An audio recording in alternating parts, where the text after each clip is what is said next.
Hear ye, hear ye, hear ye. The Honorable Chief Justice and Justices of the Supreme Court of Ohio. The Honorable Supreme Court of Ohio is now in open session pursuant to adjournment. Good morning. Good morning, ladies and gentlemen. We are here for our first session today, our first case, and it is 2020-143, State of Ohio versus Abdul S. Azim. Before we begin, you'll notice that Justice Donnelly is not sitting with us on this case, and we have in his place Judge Pietrkowski. I'm sorry, Judge. And he is from Lucas County, and we welcome you, Judge. Thank you for doing this. Thank you. For the appellant, we have Ms. Mullen. Thank you. Chief Justice O'Connor, Justices, may it please the court, I would like to reserve 5 minutes for rebuttal. Over a decade ago, this court said that in order for a guilty plea to be a negotiated plea within the meaning of State versus Carpenter, the record must show the existence of the elements of a contract. Counsel, before we get there, I do want to ask, what's the state's position on the standard of review? It seems like your opposition colleague mixed question of law and fact, and there's case law, could say de novo, could say abuse of discretion. What's the state's position? I think the motions to dismiss are generally reviewed with discretion to the trial court's findings, as long as they're supported by competent, credible evidence, and then de novo on the questions of law. Thank you. This case is here today because the appellate court has dispensed with Dye's requirement that the elements of a contract appear on the record. Instead, in Cuyahoga County, the lack of evidence is now evidence itself. A recent search on Lexis shows that Carpenter has been cited in Ohio 53 times, multiple times by this court. Critical to this court's analysis in each case before it was whether the defendant entered a negotiated guilty plea. And to find this and to look for the terms of a contract, one generally looks at the agreement itself. But when this court does that in this case, it is clear that there was no agreement between Azim and the state. The state asks this court to reverse the dismissal of Azim's aggravated murder indictment. Carpenter does not apply in the absence of an agreement by the parties, which does not exist here. This court accepted 2 propositions of law for review, both of which challenged the applicability of Carpenter to Azim's case. And if I may, I'd like to begin with the second proposition. Our second proposition of law argued that Carpenter does not apply to unnegotiated no contest pleas. Counselor, can I stop you right there? First of all, so for the first proposition of law, do you concede that that's forfeited? No, I don't concede that that's forfeited, Your Honor. I don't believe that it's forfeited because while the state argued primarily that Carpenter was distinguishable and not that Carpenter did not apply retroactively, I think that the underlying issue about whether Carpenter can apply at all is still applicable in the second proposition of law. So even if this court were to not address the state's first proposition of law, the fact that the reservation of rights requirement did not exist until 6 years after Azim's plea is an important factor for consideration when we're looking at finality in the second proposition of law.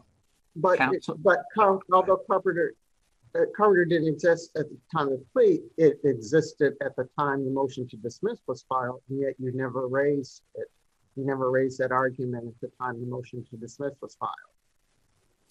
We argued that Carpenter was inapplicable because of the lack of negotiation, but you're correct, Justice Stewart, that we did not raise, at the trial court, we did not raise that Carpenter did not apply retroactively. So if this court were to find that the first proposition is waived or forfeited, the fact that the state did not have to reserve its rights, though, which is an indisputable fact, is still a consideration for whether or not Azim's plea would satisfy the requirements of Carpenter. Counsel, let's follow up on that a little bit. The quote at the transcript from the hearing was, quote, from the state, "I think that's the only question the court has to ask. If this court finds that there was a negotiated plea, although I don't know how it could, then Carpenter applies." Isn't that, are you inviting error here? No, I don't believe so, Your Honor. And I do recognize that we didn't make a nice, clear argument at the trial court about retroactivity. I certainly recognize that. But when we're looking at finality in the Carpenter context, we look at the defendant's expectation. And a lot of what we've looked at in Harrison and Zima and Carpenter and Dye are what the parties knew at the time. So let's say the status of the victim, was the victim close to death? Those kind of factors that you would look for the elements to support reasonable expectation of finality. And along with that, the court has consistently looked at, well, did the state reserve its rights? And I would agree here that we did not reserve our rights in 1987, but we didn't reserve our rights because that wasn't a requirement in 1987. Well, Counselor, then if we go to your second proposition of law as stated, it says State versus Carpenter does not apply to unnegotiated no contest pleas. We can technically answer that question in the affirmative, but that's not really what you're asking us here. You're asking us here today to determine whether the circumstances, the facts of this case constitute a negotiated plea or not, or constitute or is unnegotiated. So you're really asking us to make a factual finding based on the facts of this case, but your proposition of law doesn't really address that, because we can answer that in your favor, that State versus Carpenter does not apply to unnegotiated no contest pleas, but then say that, but this isn't an unnegotiated plea, or say we can't determine whether this is or not. So your analysis really isn't, or either your proposition of law isn't helpful to your case, or your analysis does not address your proposition of law. Maybe I worded my proposition of law too broadly, but I believe that the proposition of law asked this court to say that Carpenter does not apply to an unnegotiated plea.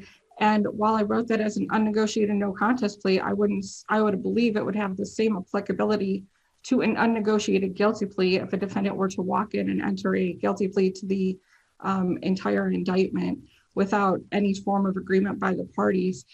But didn't the trial court and the appellate court cite facts that led them to determine that this was a negotiated? Well, and I guess at least in my mind, I thought you were asking one to say that these circumstances were not negotiated. This is an unnegotiated plea. And then I couldn't quite determine whether you were asking to also not put a no contest plea in the same category as a guilty plea after a plea bargain. Were you trying to make that distinction also? No, and I think that is something that that I think is part of actually what I filed for reconsideration for in the 8th District. No contest pleas certainly can be negotiated. I've personally done it myself. Guilty pleas themselves can certainly be negotiated. I've done that myself. But in a circumstance like the one that we have here, where there is the elements of a contract do not exist in the plea transcript from 1987, when we have that fails to satisfy what this court was concerned with in Carpenter and Zima and Harrison and Dye, because Carpenter is focused, and this court said this in State versus Dye, Carpenter is focused on making sure the prosecutor follows up with a promise that's made. That's Santabello versus New York. So that's what Carpenter cited to, and that's what State versus Thomas that Carpenter relied on cited to. There is nothing in the transcript or anything presented by the defendant in support of his motion to dismiss that shows that there was an agreement on behalf of the prosecutor in this case. And yet both the trial court and the appellate court found that there was. So you really want us to correct the factual determination of the trial court and the appellate court? I think in part we want you to correct the factual findings. I would agree with that. But I think it's broader than that, because the problem that we have here, and the reason it doesn't fall into an error correction type case, is because if you look at the 8th District's decision, and I think specifically I'm looking at paragraph 27, I believe. But if you look at the 8th District's decision, where they are considering what in the record they believe supports the trial court's findings, that is based on supposition and conjecture of how they interpret what happened there. I cannot disagree with the 8th District or the trial court, and I don't disagree that clearly there was an off-the-record discussion. But what I do disagree with is that there is any evidence that the state entered into an agreement. And when I say the state, I mean the prosecutor. I should clarify that there is any evidence that the prosecutor entered into an agreement with Azine. A defendant can enter a no contest plea to the indictment, and the state cannot do anything to prevent that whatsoever. Why does someone enter a no contest plea? I mean, it seems like it's almost an indicia of some kind of negotiated agreement. Generally, a no contest plea, I mean, in my historic understanding, generally no contest plea is entered so that you can preserve an issue that you would like to raise on appeal, most often a motion to suppress. But in this case, and this goes back to the problem of allowing... But I'm sorry to interrupt that, but just let me insert this. Doesn't it also mean that the person gets by with not admitting they admit their guilt in the colloquy, but it's different from just outright pleading guilty. No contest sort of leaves a chance for maybe the judge to find something good in their favor, correct? Correct. The court could theoretically, once the prosecutor recites the facts as they would expect them to be, the court could theoretically find that the facts do not support the charges when a defendant enters a no contest plea. That, of course, that's not what happened here. What happened here was that the trial court and the parties came out on the record, and the court started to go through a criminal rule 11 colloquy and state what the potential penalties were for the offenses that were charged at the time. And the trial court did, I would agree, the trial court did make a statement that said, you know, I let your defense attorney know that I plan to give you essentially the minimum sentence once you enter this no contest plea. And ultimately, that is the sentence that the trial court imposed. The prosecutor did put a recitation of facts on the record for the no contest plea when it was his. Also, did the prosecutor object to the judge giving the minimum sentence, or at any time during that exchange? No, the prosecutor didn't object, Your Honor, but I would argue that that's not. Let me ask another question. Then the judge says, I informed your attorney. Okay, I would presume that is not an ex parte communication. I would presume so too, Your Honor. Okay, so that would suggest to me that the prosecutor and the defense attorney were in the judge's chambers or sidebar or wherever this took place, and there was obviously the opportunity to participate in what the judge was saying based on information that both attorneys gave him, correct? Correct. I would assume that's what happened, Your Honor. What more do you need in order to, for example, this is a no contest. A lot of times the defendant benefits from a no contest because then they don't go to trial and they don't incur what is commonly referred to as a trial tax. Would you agree with that? Yes, I would agree with that, Your Honor. Okay, so that could very well have been, part of the consideration here of course, that's not going to be put on the record. A judge is not going to say, you know, thank you for saving the state the cost of the trial and time. But those are all things that are discussed behind the scenes, off the record, with the court. I would agree with that, Your Honor, but I think that even though we recognize that those things might be things that happen off the record, what we know we need under State versus Dye is we need the elements of the contract to appear on the record. And that didn't happen here because we're speculating about what happened off the record, but truly we don't know. I mean, you've been in judges' courtrooms. I mean, it's very common for judges to go back with the prosecutor and the defense counsel, and many judges will say, "This is the kind of sentence I would be likely to give on these facts." And that happens all the time, right? Right, absolutely. There's not an agreement there. There's not a contract when that happens, is there? Correct, absolutely, Your Honor. I would agree with.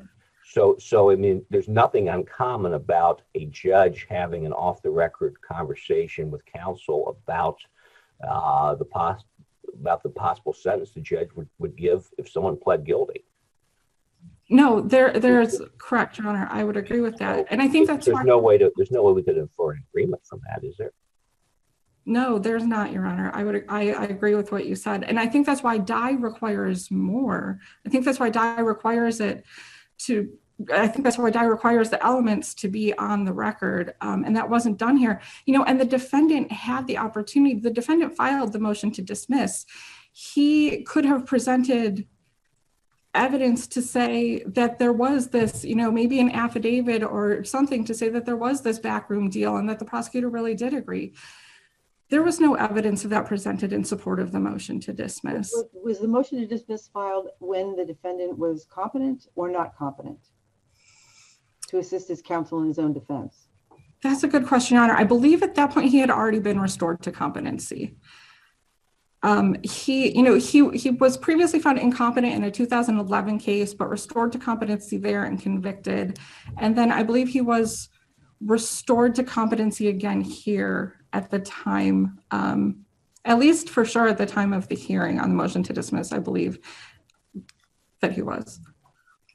And I would like to reserve any remaining time I have for rebuttal. Thank you, Your Honors. Thank you. Ms. Cunliffe? Chief Justice O'Connor, may it please the court. My name is Erica Cunliffe. I represent Abdul Azim. I just want to clarify the standard of review. In motions to dismiss, it's de novo regarding the questions of law, and it's the factual findings are reviewed to determine whether they're clearly erroneous. As far as the retroactivity argument, our position is that Carpenter and Dye did not create a new rule. The case does not involve retroactive applications of new constitutional principles. Teague versus Lane does not apply to this case. What this court did in Carpenter was refer to— None of that matters if there's no agreement, does it? None of that matters if there's no agreement.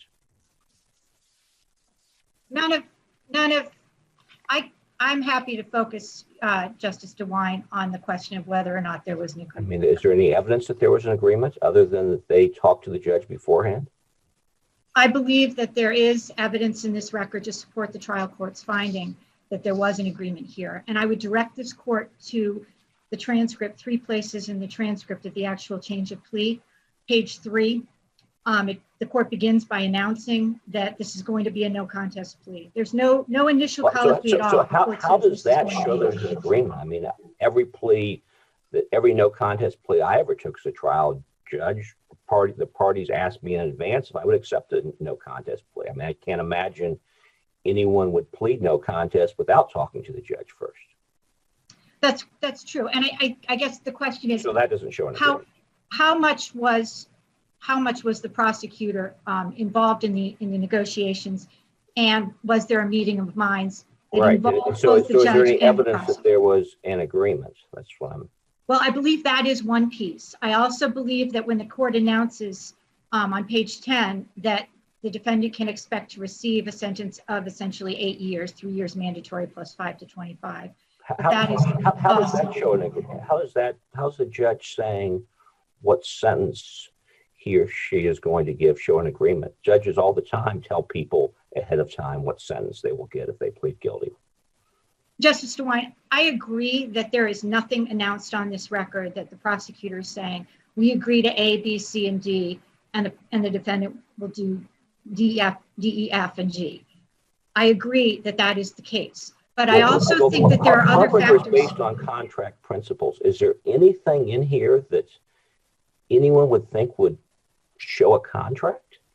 Yes. Other than the fact that the judge said this is going to be a no contest plea and knew that in advance, that doesn't show a contract. You couldn't, in any other context, no one would even come close to thinking that was a contract.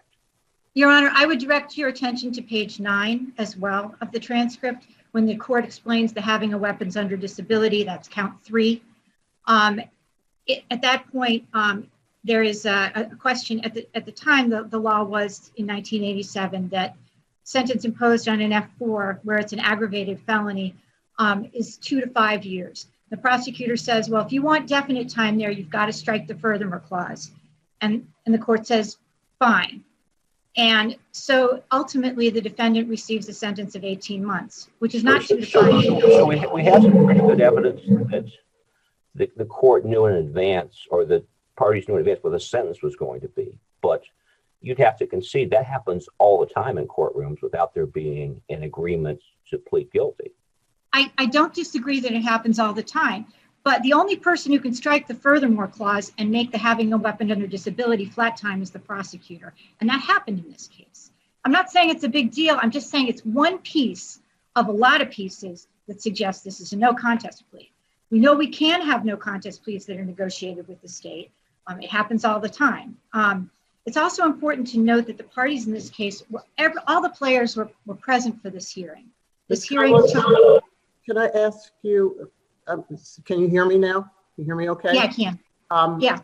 As Ms. Mullen brought out, couldn't defense counsel have submitted an affidavit that simply says the result of this case, the sentence, the no contest plea, the predicted time was negotiated with conversations with prosecutor? Could a simple affidavit to state that been submitted in this case? I drafted the motion to dismiss in this case and reached out to Jeffrey Kelleher, who was fighting cancer at the time, and he agreed to help. We spoke at length about what his common practice was at the time. He did not remember this case explicitly. His reputation in this county was extraordinary. And all he said was, I had to have fought hard on that case because I was trying the heck out of things at that point in my career. And then he passed away. So the only thing we had in support of this was my affidavit that I had spoken to him. The players aren't here anymore. And so the other thing that this court should look to and consider in this context is, again, all the players were here, the prosecutors here, the victims were there. Can I interrupt you a minute? Of course. Sorry about the background noise. Did this go directly to sentencing after the plea without a pre-sentence investigation? Yes, Justice Bruner, it did. I mean, everybody was there because they knew there was going to be a sentencing. This case was not set for trial. It was, 8 weeks in after indictment. Of course, defense counsel would not be smart to ask for a PSI if the judge has already said they're going to give the client the minimum, right? I mean, if no rational defense counsel, if the judge is said in chambers, I'm going to give the minimum sentence, would ask for a PSI. It could only hurt. I acknowledge that, but I think that also goes to the fact that everybody knew exactly what was going to happen here. And the prosecutor. But again, so this is why I'm having such a hard time. Mm-hmm. We all agree. Everything the record shows, everyone knew what was going to happen. But what Carpenter says is the record has to show the elements of a contract, and that everyone knew what was going to happen doesn't make it an agreement. Simply, all that shows is that The judge told people what was going to happen. I think that this court's decision in State versus Zima goes a long way to clarifying exactly what Carpenter means. And Zima talks about how Carpenter recognized an implied contract and that there are implied rights here. This is all going back to Santabello, which talks about, you know, why we want guilty pleas, why they're necessary, why they're important, why they're good things, but that we have to put safeguards in there to protect the reasonable expectations of the defendant. And so in Zima's case, this court reflected that, yes, these agreements can be implied, they need not be explicit, but that in Zima's case, that she had no reasonable belief that her plea in that case would be final and would end the case. I think in this case, it's considerably different. And pivoting over to the trial court's observation. Why is that different in this case, that this defendant was, that they thought that this was a final disposition of this case?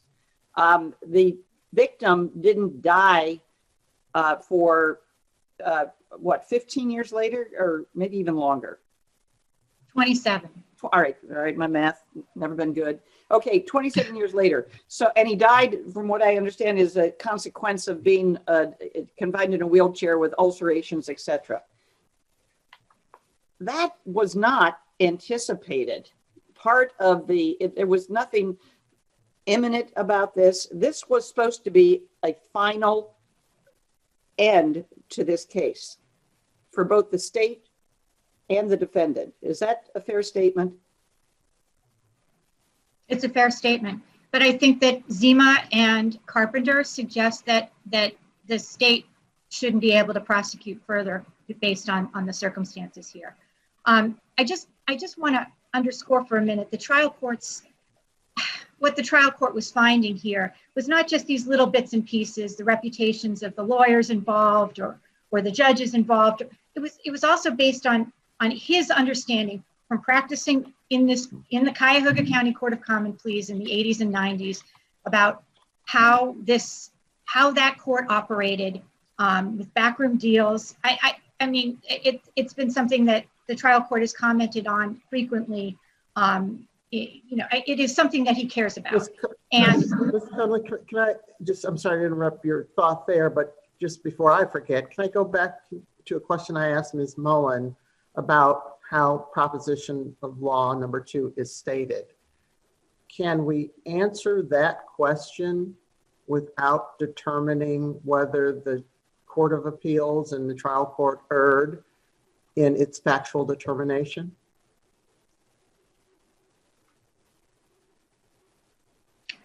I think that you'd have to look at what Judge Donnelly did, and then you'd have to look at what the Court of Appeals did, all three of whom have practiced in the Cuyahoga County Court of Common Pleas Criminal Division, either as judges, prosecutors, or defense lawyers, and say, no, you were clearly erroneous here. Counselor, that concerns me a little bit, because what Carpenter says is the judge has to make that decision based on the record.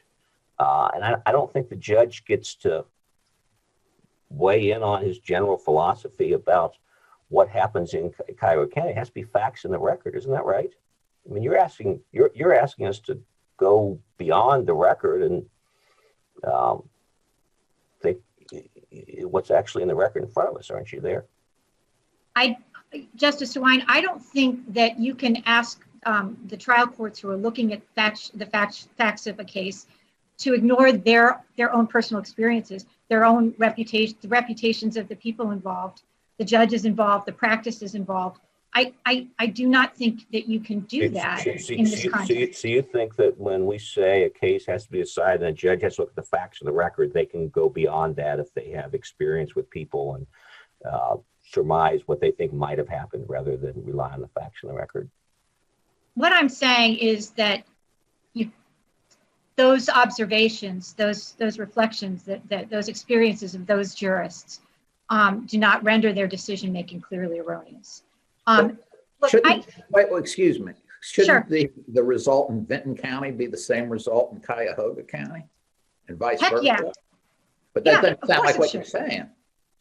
No, what I'm saying is that that clearly this is not best practices, all right? But what we're doing now is looking at what happened 30 years ago through a professionalism lens that we have now. And what happened here appropriate, right, or whatever? No, the record, if you look at the transcript, it's kind of a mess. People go on the record, off the record. We're not even clear if the lawyers, know the law. There's some mix up here about what's mandatory time, what isn't, what's probationable, what isn't. It's hardly best practices, but that's not what we're looking at. We're not trying to have best practices. We're looking at whether the trial court's decision to dismiss this prosecution, this 30-year-old prosecution, was clearly erroneous. And I've handled 3 out of the 4 cases that have involved this issue out of this county, and they just don't happen all that often. This is a white elephant. It's not going to happen again. But I do think that this court can ignore the understandings of the jurists who looked at what happened here and going, oh God, this was a problem back then. And let me stop you to ask you too. Could Sure. there have been an affidavit from the prosecutor that said, could the state have submitted an affidavit from the prosecutor that said there was no negotiations, there were no plea, I wasn't involved in anything? Sure, if you remembered, as far as I know, he's not available. And can you talk None to of the me, parties were available or remembered. and can Yes. you speak to the retroactive application of Carpenter? I can. I think that what Carpenter was based upon, if you look at that decision, it's clear that they're looking at Santabello, which was decided in 1971, which talks about we need guilty pleas. Our system can't operate without them. They're good things. They're necessary. And we need to provide safeguards. In addition to just looking at contract principles, we need to have due process safeguards in order to ensure the reasonable understandings of the defendant who's entering the plea. And based on that, Carpenter said you need to reserve if you want to prosecute further in the event of changes. Zima looked again at Carpenter and said, yeah, Carpenter was an analysis, a mixture of contract principles and due process applied to the facts of a specific case.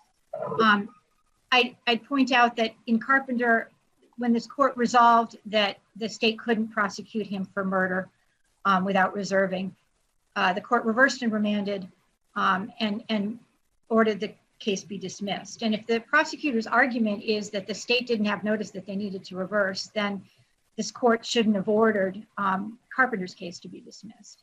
It's just the fact of the matter is there was no new ground broken in Carpenter. It was simply, the application of traditional contract principles and due process to these kinds of plea arrangements.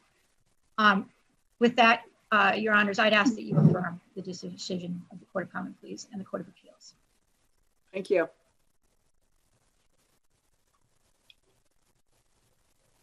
Ms. Mullen, you've used your time. You may take a minute. Thank you, Your Honor. The only way that Azine would prevail on this type of a record is if this court expanded Carpenter to encompass any type of plea, whether there was an agreement or not. And in State versus Dye, this court rejected that and said, we caution that we are not holding that every plea is a negotiated plea within the meaning of Carpenter. And it's for the reasons enunciated in Justice Lundberg-Stratton's dissent in Dye that I would direct this court to not make any form of an expansion and limit Carpenter to what it was meant to be. Carpenter, turning just very briefly to retroactivity, Carpenter clearly broke new ground. The United States Supreme Court case, and I hope I pronounce this right, is Chaidez, Chaidez, is I think directly on point here. The district court there had said that there was no new rule, and the United States Supreme Court ultimately held otherwise, because it created an additional created an additional burden on the state, just like Carpenter did in this case. I'd like to thank the court for their time, and I would ask that the court reverse the decision to dismiss Azin's appeal. Carpenter is clearly inapplicable here. Thank you. Thank you. We'll take the matter under advisement. You'll be notified of our decision.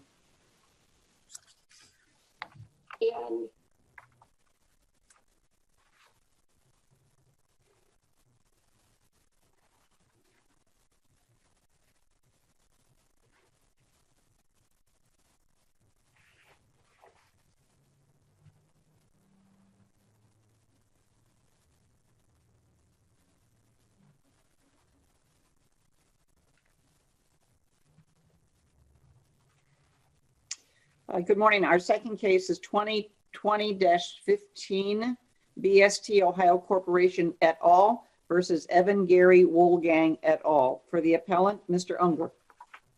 Thank you. Good morning, Chief Justice, members of the court. May it please the court, I'm Mike Unger on behalf of the appellants. I'd like to reserve 2 minutes for rebuttal. While the consequences and the stakes here are high, the question before the court is straightforward and indeed was well stated by the 8th District Court of Appeals in the very first line of its opinion. And I quote, whether revised code 2711-13 requires a trial court wait 3 months before confirming an arbitration award when the party opposing confirmation appears and informs the trial court that he or she intends to file a motion to vacate within the 3-month time frame set forth in revised code section 2711-13, close quote. Though the statutory answer to that question is a clear no, the 8th District Court of Appeals answered yes. And we are now before you hoping to correct that error. Applying ordinary rules of statutory construction and interpretation, as well as prior rulings, this shouldn't be a close case. The 8th District's yes response to that question runs afoul of the plain statutory framework, and the analysis behind the decision is demonstrably flawed. Mr. Unger, can I stop you? Yeah, absolutely. If the trial court can rule before the 3-month period of time to object, ask to set aside, etc., then how does the rule have any teeth? So, well, the rule has plenty of teeth. You've got 3 months in which to take certain action, but if you are confronted with an application to confirm, then you need to respond to that application to confirm before the hearing on the application to confirm with a motion to vacate or modify in the event that that is what you wish to do. Again, compliance with the rule is easy, perhaps best evidenced by the fact that the other side went the day after the application to confirm was filed in this case, went to California and filed a petition to vacate. There was no difficulty in doing so, and no difficulty in complying with the rule, except they, sorry, Your Honor. Let me go back and ask, where is that in the rule, that you have 3 months unless an application to confirm is filed, then it cuts your time, then you have, is there something that says if that happens, then you have 3 days or 7 days or 10 days in which to respond? Because if there isn't clear guidelines, isn't this just whoever gets to the courthouse or the clerk's office first? Well, again, that the argument that you're articulating is not unlike the argument that the folks in the Amanda Scott Publishing. It's not an argument, unlike, it's just a question for me. Yeah, yes, the question that's being posed though syncs up with, thank you, Your Honor, syncs up with the same argument that was advanced in the Amanda Scott Publishing versus Legacy Marketing Group. And the 10th District, again, confronted that head on, calling that argument specious and finding that that while we are dealing with a statute of limitations, a limitations period within which certain actions must be taken. It's no different than a compulsory counterclaim. And I dare say, the action that is required under the law is very simple. One simply needs to file their motion to vacate, coming into court and orally expressing. Where is that required too? Particularly in this case, where confronted with the application, counsel informed the court that there was an intent to file the motion, but still within the 3-week period. So I know you're saying that we intend to do so shouldn't abate the proceedings, didn't necessarily make saying that we intend to do so is not the same as filing. It's no different than if one were to say to a court, well, I intended to file something within the statute of limitations, and yet if you didn't file within the statute of limitations, it's a nullity. It doesn't matter. You have to file in the court. You have to file the motion to vacate in the Court of Common Pleas. You have to do so before the court grants the application and confirms the arbitration award. I think that's very clear, as other courts who have wrestled with this. What if the application is filed on a Monday and the trial court rules on a Tuesday? Can't do it, Your Honor. The hearing you have to give 5 days notice per the statute. So the other side would have at least 5 days notice, and I would argue that the better practice would be to file that motion to vacate. If you look at what was filed in California, it's just one line. You simply indicate they indicated that they intended to vacate, and I quote, on the basis that, quote, the arbitrator exceeded her powers. That's what they said. That's what they said in the California application. That's what they said in their untimely filed motion to vacate that they ultimately filed here. And again, it's no different than a compulsory counterclaim to which certain statute of limitations apply. There may be certain circumstances in which you have to respond with that motion to vacate, if that's the way you're going, sooner than the expiration of the 90 days. And I understand what you're saying. Well, I guess my biggest problem or concern is what puts opposing counsel on notice, other than your arguments here, at the time that this all happened. What puts opposing counsel on notice that your 3-month time period is shortened and you must file your motion within a shorter period of time if there's an application to confirm the settlement? 3 things come to mind, Your Honor. First, the plain language of the 2 statutes that are at issue. Second, a little bit of legal research would give you guidance, would take you right to Amanda Scott Publishing, which makes clear that you ignore the requirement to file your motion to vacate prior to the hearing at your peril. That's a quote from that case and from that decision.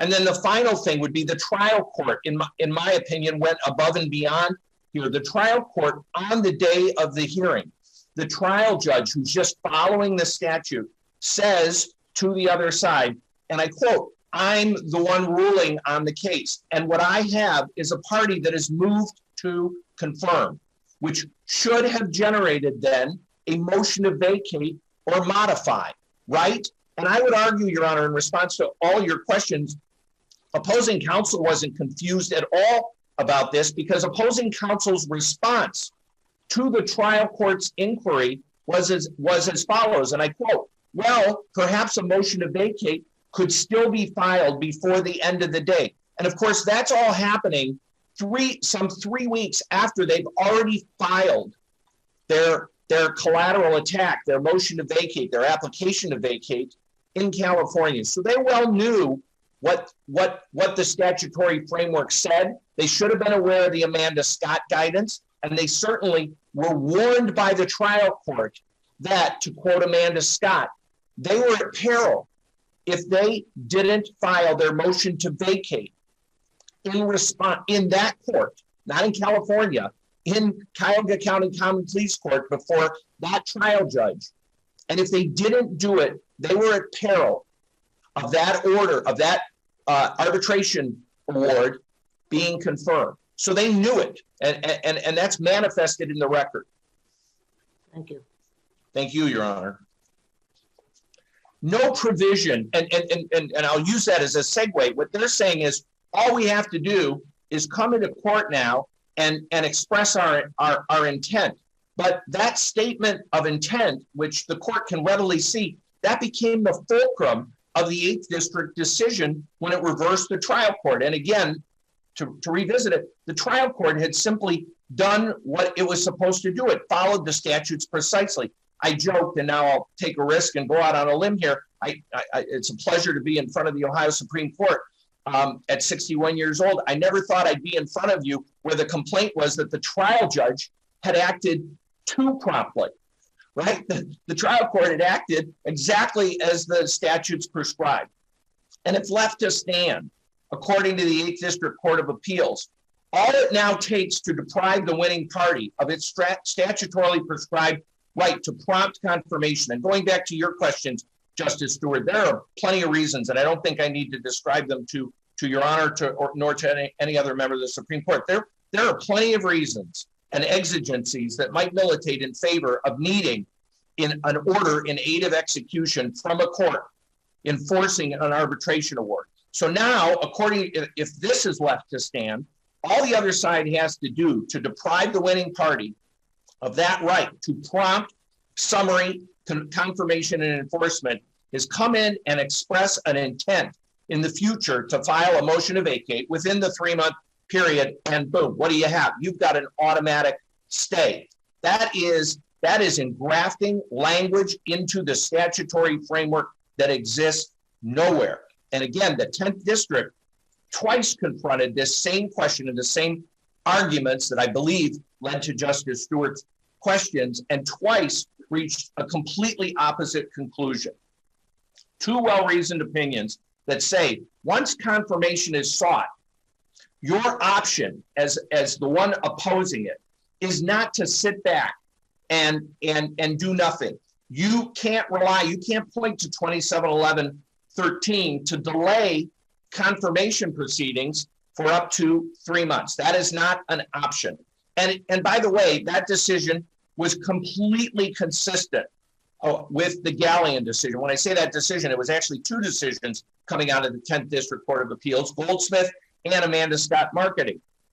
And what did they do? They took this court's decision in Galleon and extended it. What did this court say in Galleon? Galleon, this court made crystal clear, and I quote, the language of revised code 2711-13 is clear, unmistakable, and above all, mandatory.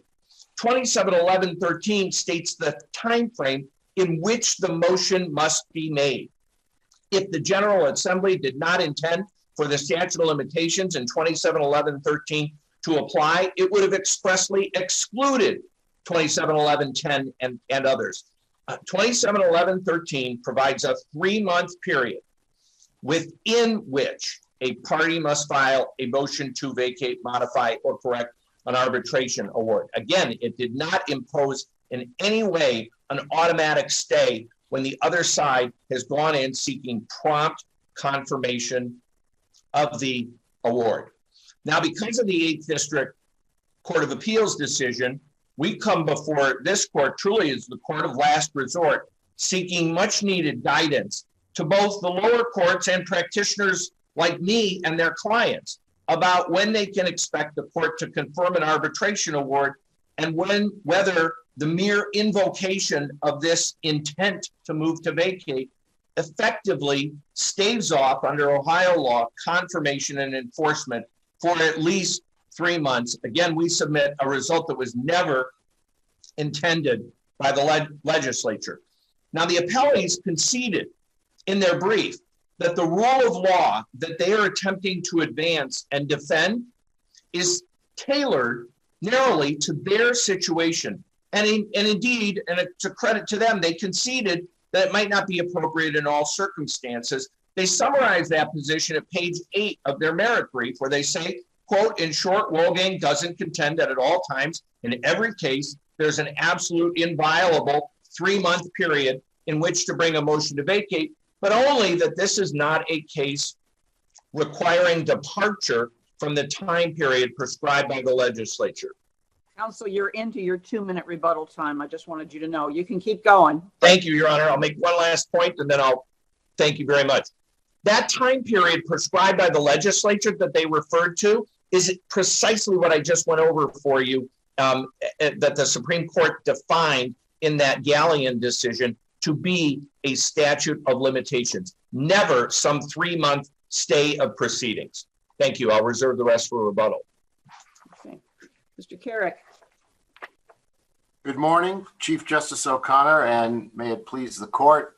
I am Stephen Carrick, and along with Colleen O'Neill of the Calfee, Halter, and Griswold firm, represent Appellee's Gary Walgang and Maslin Management Company. So, counsel, let me just understand, based on Mr. Unger's presentation just now, is it your position that once the arbitration is decided, an award is made, the case is frozen for 3 months as to the party that prevailed, but not to the party that could file the motion to vacate, modify, or correct the award? Is that, do I have it right? I'm not sure I understand the question, but what our position is that a trial court cannot determine whether or not a timely motion to vacate, correct, or modify an arbitration award has been filed until after the expiration of the statutory 3-month period within which that party has been granted the right to file such a motion. But Counselor, that's not before us, though, is it, or the court, whether there has been a timely filing? It really is whether your side or the parties has responded in a way that precludes the trial court from ruling on the application to confirm the award. I mean, if yes, you have the 3-month period of time, but then if there is an application to confirm, then the opposing party gets to not do anything and the trial court is supposed to not do anything in response? Well, the trial, as was held in the Schwartz, well, it wasn't actually held, so pardon me, but as the reasoning in the Schwartz v. Realty Spec case, which reasoning was also adopted in the 8th District unanimous opinion here, the way to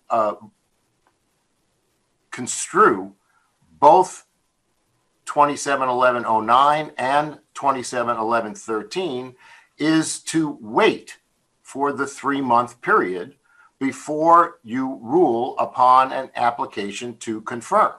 That is what... Counsel, a motion for stay was filed after the confirmation motion was, correct? Correct. That was denied by the trial court. It was ultimately, right? I'm sorry. Yeah. So do you think the trial court abused its discretion in denying that motion to stay here? Yes, and in fact, that was our second point of error in the lower court in the 8th District, which the 8th District found to be moot as a result of its ruling that the trial court should have waited for the 3-month period in the face of our statement that we intended to move to vacate and in fact had filed a petition to vacate, which by the way in California, which by the way is a very different animal in California than it is in Ohio. So the petition to vacate in California, and I believe this was explained, is in the nature of a new action of a complaint. And parties are given 30 days within which to respond, and then a separate motion would be filed. So it's a very different animal. Why didn't you just file that in Ohio? Because the arbitration agreement in question enables any party to file an action to confirm or modify or vacate the arbitration award in any court of competent jurisdiction. Well, they had filed that. They had filed an application to confirm. Why didn't you just move to vacate in Ohio? That would. Well, eventually we did move to vacate in Ohio, and we did so timely. That application is pending. We did so within the 3-month period, contrary to what Mr. Unger referenced when he said we filed an untimely motion to vacate. We did not. We filed a timely motion to vacate in Ohio. That is pending. Can you vacate an arbitration award that's already been confirmed? That's the whole point of this appeal. That's exactly the reason why you can't confirm an arbitration award on a mere 5 days notice of a hearing when you've been told that you're going to move to vacate it. You have to be given the statutory right to do that. You say statutory right, but there's no language in the statute that says that, is there? Yes, 27-11-13 most certainly says that a party who seeks to vacate, modify, or correct an arbitration award has up to 3 months within which to do so. And it's interesting that the opposing side has not made any reference in their argument to the long applauded and applied rule of impari materia that this court has applied to statutes that are in the same statutory section. Counsel, let me ask about that, because one of the statutes says you can hold a hearing in 5 days, right? Very short time frame. So if you're right, your position is right, doesn't that read those 5 days out of the statute? No, it doesn't read those 5 days out of the statute. It harmonizes that and says that in the event that the 3 months has passed, you can then have your hearing within 5 days. The question is not the period of time within which the hearing must be held. I thought it was 5 days from the filing of the motion to confirm. Well, it says that the hearing must be on 5 days' notice. In fact, in this case, that did not even happen. They filed on the very same day that the arbitration award was issued, December 6th. We got notice of a hearing on December 22, the Saturday before Christmas. We did that there would be a hearing on 5 days' notice from that date, December 27, the 2 days after Christmas. We filed on December 24 the motion to stay or to continue the hearing. And consistent with what we just said, we believe the court did abuse its discretion in not doing that and giving us the opportunity to file a proper and well-researched and well-discussed and well-considered motion to vacate. I mean, the application to confirm under the Brookdale case. Counsel, were you intending on doing that? I thought you said you wanted to move that to California. Well, we wanted. You'd already, instigated that in California. That's correct. We did that in California, and that was our preference. However, if the trial court had ruled that we could not proceed in California in order to preserve our rights in Ohio, then we certainly intended and informed the court that we would proceed in Ohio. And we, in fact, did proceed in Ohio by filing a timely motion to vacate. That was not our preference, but that is certainly what we would do if compelled to do so. But you filed the motion to vacate subsequent to the confirmation, the court's confirmation, correct? Correct. All right, and that's the problem here. If you would have, instead of filing the motion to stay, filed a motion to vacate or modify or whatever else before the hearing on confirmation, we wouldn't be here. Perhaps we would be here. I mean, I don't know what would have happened at that time. Well, we wouldn't be here on your issue. You would have timely, the sequence of events would have unfolded, and whatever the result, maybe you would have been here. Is it your position that the prevailing party cannot file a motion to confirm for 3 months after the arbitration award is made? No, that's not our position. Our position is that they can proceed, but that the trial court cannot grant that in the face of a statement and a proper appearance by the opposing party that they will be filing a motion to vacate. And in fact, their reliance on Amanda Scott is misplaced, because what happened in Amanda Scott is there was no response. Nobody who had any authority to represent the corporation appeared and informed that trial court that they would respond. That case was distinguished by the 8th District. It was distinguished by us in our filings. And that is why Amanda Scott went forward, because that court was never informed. Well, Counselor, what then prevents one side from, if there's a petition filed to confirm the arbitration award and the other side doesn't file a motion in the 3-month time period to set aside the award or modify it, etc., then 3 months delay has happened unnecessarily. And particularly if time is of the essence for the party who's gotten the award. So why would we engraft that sort of delay, unnecessary delay, in a case? Or you're saying we shouldn't, but your case is different because you want us to take the fact that there was an intent to file equivalent to actually filing. Well, there was an intent to file, and there was an actual filing.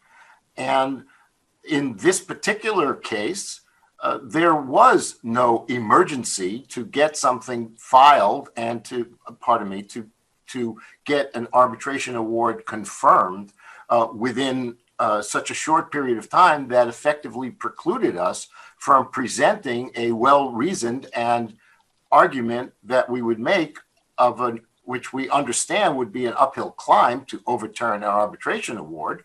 And what the other side is doing here is writing out of existence the 3-month period of time within which we may take action.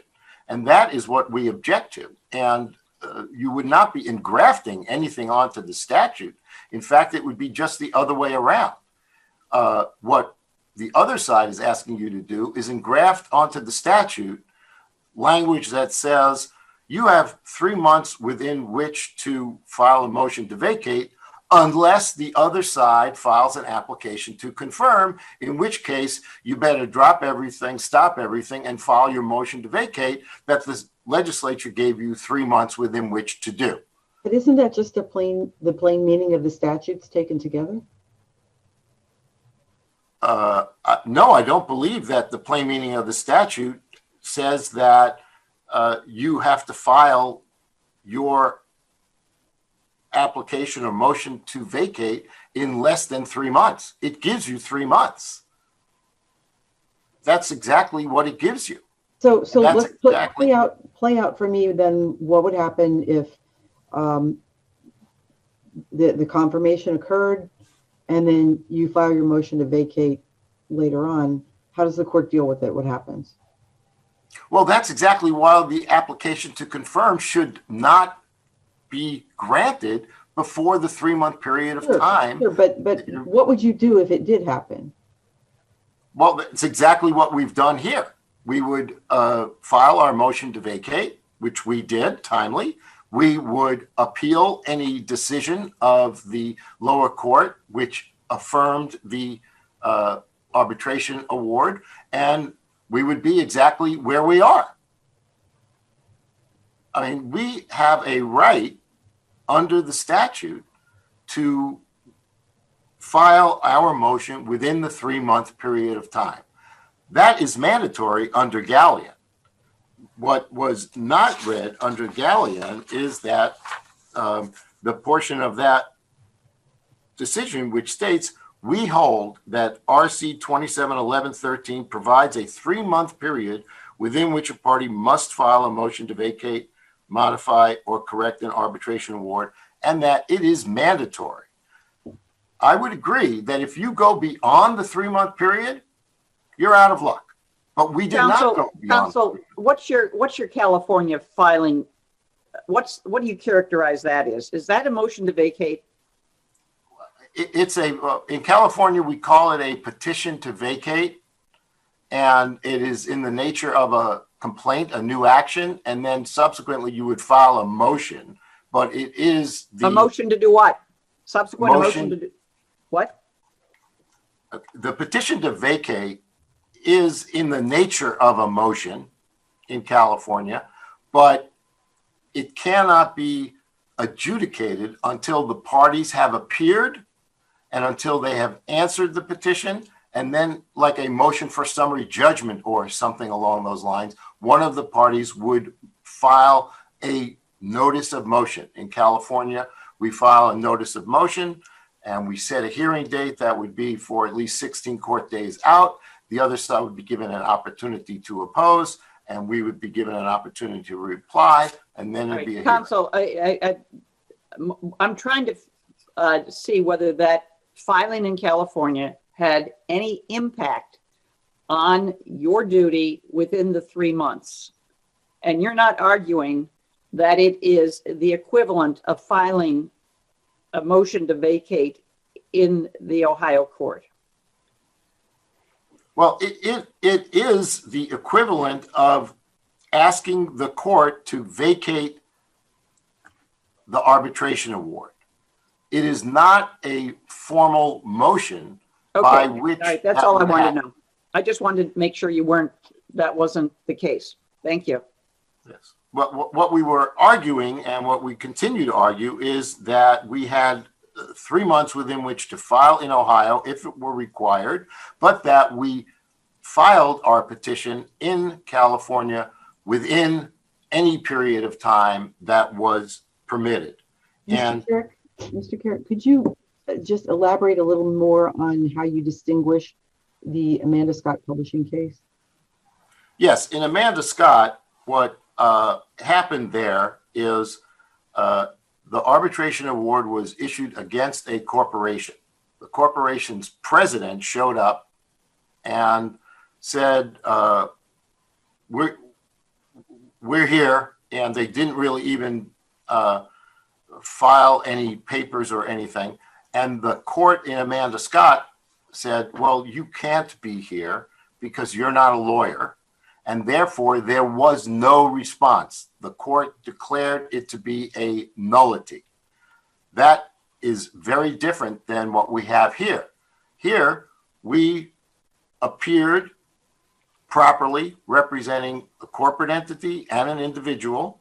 We informed the court that we intended to move to vacate. In Amanda Scott, there was no such intention expressed, and the Amanda Scott representative was not even permitted to really speak because that person was not a lawyer. So there was no response given. Here, it's very different. We did give a response. We moved to stay, we asked for a continuance, and we informed the court that we intended to file a motion to vacate. All of those things were permitted to be done under the statute, and that's exactly what we did. So that's the difference. In Amanda Scott, there was no intention to vacate expressed to the court that the court recognized. Counsel, can I ask you one quick question? Can I ask you one quick question for your time? I know you're over your time, but in 271113, part of in the second paragraph says, for the purposes of the motion, any judge who might make an order to stay the proceedings in an action brought in the same court may permissive make an order to be served with the notice of the motion staying the proceeding. So how I read that is to say if there is a motion to vacate, modify, or correct, the court has the discretion on whether or not to stay, to grant a stay. Does that hurt your position? I don't read that exactly the same way you do, Your Honor. With due respect, I believe that how we read that is that the application to stay the proceedings or continue the proceedings must be made in the same court in which the application is filed, and that's what we did. It does not say anywhere within 271113 that the motion to vacate must be made in the same court, and that's why we filed in California. Okay, and a quick question. Does it matter that the 271113 talks about serving the adverse party within 3 months and not the filing part? There's nothing in the statute that talks about you have 3 months to file. It talks about 3 months to serve. Does that matter? I don't believe that it matters, especially in this case, because we did serve within the 3 month period of time, and we certainly served the petition to vacate in California within the 3 month period of time. So I don't believe that to be really distinguishing language in the statute that is of import here. Fair enough. Thank you. And if I might, one last thing, if there really is such an emergency that a mere 3 months cannot be waited upon after an arbitration that took 2 years to conclude, well, there are certainly other procedures by which a party wanting to confirm an arbitration award can preserve the status quo. In fact, the arbitration agreement at issue here specifically states that any party can seek injunctive relief in a court, even though there's an arbitration provision. And if there were truly any harm here that was of such exigent circumstance, certainly actions could be taken. And I appreciate that I'm over my time. So. Thank you. Thank you. Mr. Unger? Yeah, so that emergency exception that you just talked about appears nowhere in the statute. The statute makes it clear if an application to confirm is filed and there's no motion to vacate, the court shall thereupon issue the award confirming it. Thereupon dictionary definition, one of the dictionary definitions of thereupon is immediate. I want to say this: had they filed that motion to vacate. Had they filed that motion to vacate instead of their motion to stay, which was filed 3 days before the hearing in this case, we wouldn't be here. There's no way we'd be here. Counsel says that I indicated that their filing of their ultimate filing of the motion to vacate was untimely, and suggested I'm incorrect in that characterization. I say it was untimely because it was filed after the award had already been confirmed, after they had been warned that they were at risk of having the award confirmed if they didn't file it. And indeed, I say it's untimely because it was filed after the other side had already filed their notice of appeal of the confirmation order. Counsel invoked Schwartz versus Realty Spec. Schwartz doesn't apply here. There, the appellate court reversed confirmation of the award because the court in that case, unlike the court in this case, had never even conducted the hearing required by statute. This court knows.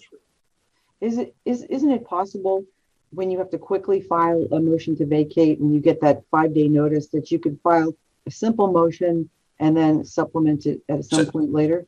Precisely, Your Honor. Simple, again, just as they did. The record evidence, to the extent that the 8th District indicated that that subsequent filing that Mr. Carrick just referred to wasn't even part of the record, it nonetheless got blurted out in their briefs, and I just have to deal with it. It wasn't not properly before the court, in my opinion, as part of the official record, but nonetheless, it just invoked the exact same language. It's identical language to what they filed the day after we filed our application to confirm. It's exactly the same operative language that they filed in California, it's all of one sentence. And that's, and again, to your Honor's question, that's all that needs to be filed here. So if instead of wasting their time running out to California and filing that collateral proceeding, and instead of wasting their time filing a motion to vacate or their motion to stay, they instead just took the time to file their motion to vacate, we wouldn't be sitting here right now.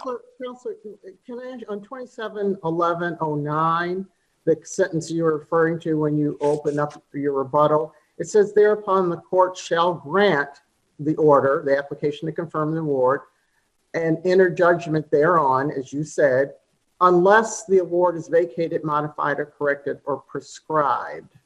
So how is that in timing? Because this seems to suggest that if an application to confirm the award is filed, the trial court must grant it unless the court has already vacated or modified or corrected the award.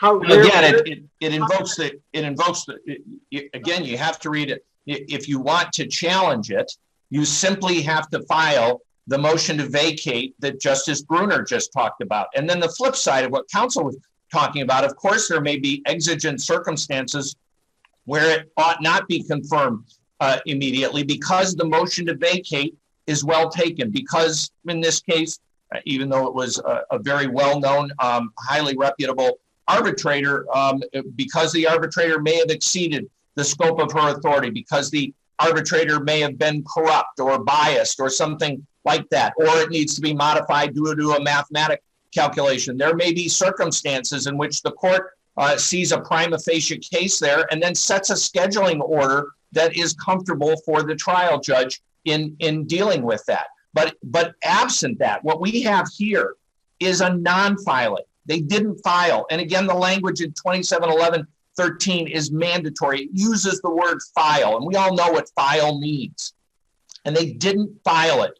They didn't file their motion to vacate. And the rule of law that they're arguing for, there were multiple questions of Mr. Carrick of, you know, what is it that you're really positing here? Again, and whether I heard him clearly or not, they made it crystal clear what they're arguing for. And it's a bad rule of law, I submit, and one that this Supreme Court should not adopt. And it's, I'm sorry. Thank you. Thank you. Thank you. Thank you, Your Honors. We will take the matter under advisement. You'll be notified of our decision. Thank you. Marcia, will you call a recess, please? The court will now adjourn for a short recess.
Our third case this morning is 2020-312, State of Ohio versus Theodis Montgomery. For the appellant, we have Ms. Spriggs. Thank you, Chief Justice. May it please the court. My name is Addison Spriggs, and I'm here on behalf of Mr. Theodis Montgomery. I would like to reserve 3 minutes for rebuttal. This is a case that depended entirely on the credibility of the alleged victim. The prosecutor's proximity to the victim at counsel table vouched for her credibility. But the state went one step further than that when they introduced her as a representative of the state of Ohio. This blurred the distinction between the state and the alleged victim, allowing an alleged victim to sit at counsel table for the duration of a trial and introducing her to the jury as a representative of the state of Ohio violates Mr. Montgomery's right to a fair trial. Counsel, there's two things there. One, sitting at the counsel table for the trial, and the other's the naming as a representative of the state. What do you think? If she had not been named a representative of the state and merely introduced as the victim, it was permissible to sit at the counsel table? No, Your Honor, I don't. I think here they were part and parcel with each other. She was first introduced as a representative of the state, and then her placement next to the prosecutor reinforced for the jury that she was a part of the prosecution's team. And so they're really indivisible in this case. Counsel, I'm not asking about, counsel, I didn't ask you about this case. I said, had she been situated at the trial table, the prosecutor's table, without that designation? That's my question to you. Yes, Your Honor. I think we would still be here if that were the case. Simply because her credibility was at question, and it was the central issue in this case. Her own family members didn't believe her, and by sitting her next to the prosecutor, it was equal to cloaking her with the state's imprimatur. Did you raise that argument in the Court of Appeals? Yes, Your Honor. Your assignment of error was appellant was denied his right to fair trial as guaranteed by the 6th and 14th Amendment of the United States Constitution when the trial court allowed the alleged victim to remain in the courtroom as the state's designated representative. That doesn't say anything about the counsel table. I mean, it seems to be it seems the focus as I read the brief is about being in the courtroom. You're right, Your Honor, in that it wasn't raised in the assignment of error, but the text of the merit brief actually raises both issues, both her seated at counsel table and her being designated as a representative of the state of Ohio. And it was preserved at the trial court as well. And that's because there's one sentence in there that says something about sitting at the table. Yes, Your Honor. I'm not being difficult. As I read this, the focus seems to be on the courtroom in what you argue in the Court of Appeals. Respectfully, Your Honor, I think here both issues are combined. They reinforce each other. And so the fact that one was raised, yes, the one sentence, I believe there were two sentences where it was raised specifically, but the court didn't address that argument. The appellate court didn't address that argument. They simply said, under Marcy's law, she's allowed to be in the courtroom, but never addressed the actual issue of where in the courtroom she is allowed to be. It's also, I think you've emphasized that she was the first witness. So in regard to Chief Justice O'Connor's question, even if she had not been named as a representative of the state, would your answer be different based on the fact that she was the first witness and then she would be then for the rest of the trial sitting by counsel table? No, my answer would not be different. There are certain courtroom procedures and seating arrangements that can be inherently prejudicial and can misrepresent to the jury the members or the parties of the case. And that's exactly what we have here. She was misrepresented. But what about her right to confer with the prosecution, to assist the prosecution in prosecuting the case? So the question is, so she testifies first so that the jury knows exactly who she is. She returns then to counsel table She's not given any other title other than representative, the title at all. But during the trial, the jury would be able to observe that the prosecutor could ask her questions. Is that a problem? It is a honor.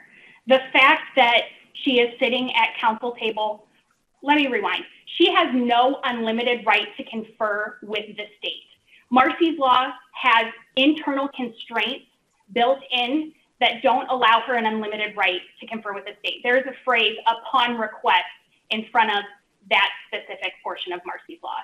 So she has no real-time ability to confer with the state in the middle of trial. Likely, if that were to happen, defense counsel would object and ask that it take place outside the presence of the jury. But I'm thinking about a trial situation, and if the prosecutor, there are other witnesses who weren't all exactly favorable to her.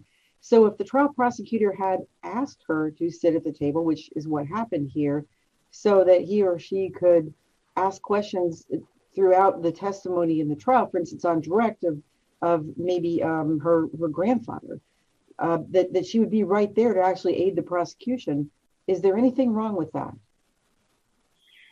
There may be a situation where she might be necessary, but that's not the situation we have here. The state didn't advance that theory until this the briefing of this case. They never once said that she was necessary to assist with the cross-examination of her family members. In fact, the police detective interviewed or spoke with all of her family members in the process of this trial and in the investigation of this trial. So there may be circumstances where her presence might be necessary, or an alleged victim's presence might be necessary, but that's simply not the case here. And if just one follow-up then, if we're comparing the specificity of both the objection at trial and the response of the prosecutor, neither were specific in the respect of the defense attorney didn't mention the 6th or the 14th Amendment, and the prosecutor wasn't as specific as what you and I were just discussing, correct? Correct. Thank you.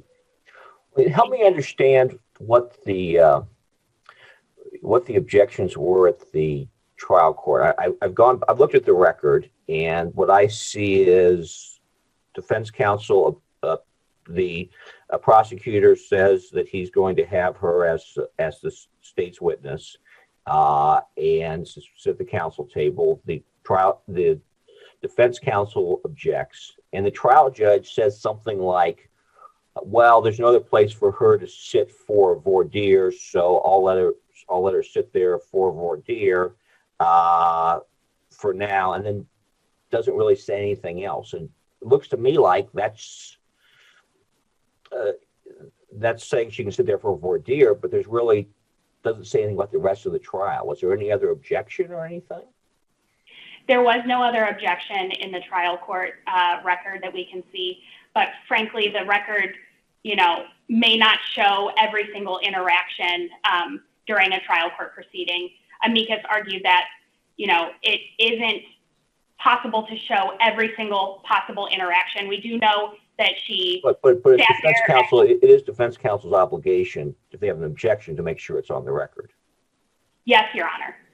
And here they did make the objection. And I would also note that juror number 135 was a second juror who the court did individual voir dire with her, and also stated to her that the alleged victim was a representative of the state at that point as well. So it wasn't just a single instance of informing individuals that she was a representative of the state. There was a second instance as well later on voir dire. And so to invalidate what happened, is there any other remedy other than structural error? This court could find structural error, Your Honor. This court could also... Thank you. Go ahead. This court, if it so chose to not address the structural error, it could use the Chapman standard, which is a harmless error standard. And under that standard, Mr. Montgomery still wins because it's the state's burden to prove beyond a reasonable doubt that the error did not affect the trial. And here the state simply cannot do that when the key question is the credibility of the witness, of the alleged victim. So the court could choose either structural error or the harmless error standard under U.S. v. Chapman. Thank you. Of course, that depends on harmless error standard depends on whether or not we think there was a proper objection being made, right? Yes, Your Honor, I apologize. Yes. And I do believe that under Criminal 32, it's not required that a defense attorney object with specificity, but mainly to lay out all of the foundation of the objection. And here, defense counsel did object under the basis that it would deprive Mr. Montgomery of a fair trial. And a fair trial is under the 6th and 14th Amendments to the U.S. Constitution. And that was at the voir dire stage, correct? Yes, Your Honor. It was before voir dire. It was a pre-trial issue that the state brought up for the first time at that point. And it was never repeated? Correct. There was no further objection in the record. And let me ask, when he designated, the prosecutor designated the victim as, with the label of the state's representative, how many times and who heard? It was every single jury member, every single individual on the panel was in the room to hear that she was a representative of the state. And then a second time, juror number 135, who made it onto the panel, was told again at the bench that the alleged victim was a representative of the state of Ohio. And then she sat at counsel table during voir dire, during opening, during direct and cross, during closing. So it was a pervasive error. Was there an objection to the title, a representative of the state? Yes.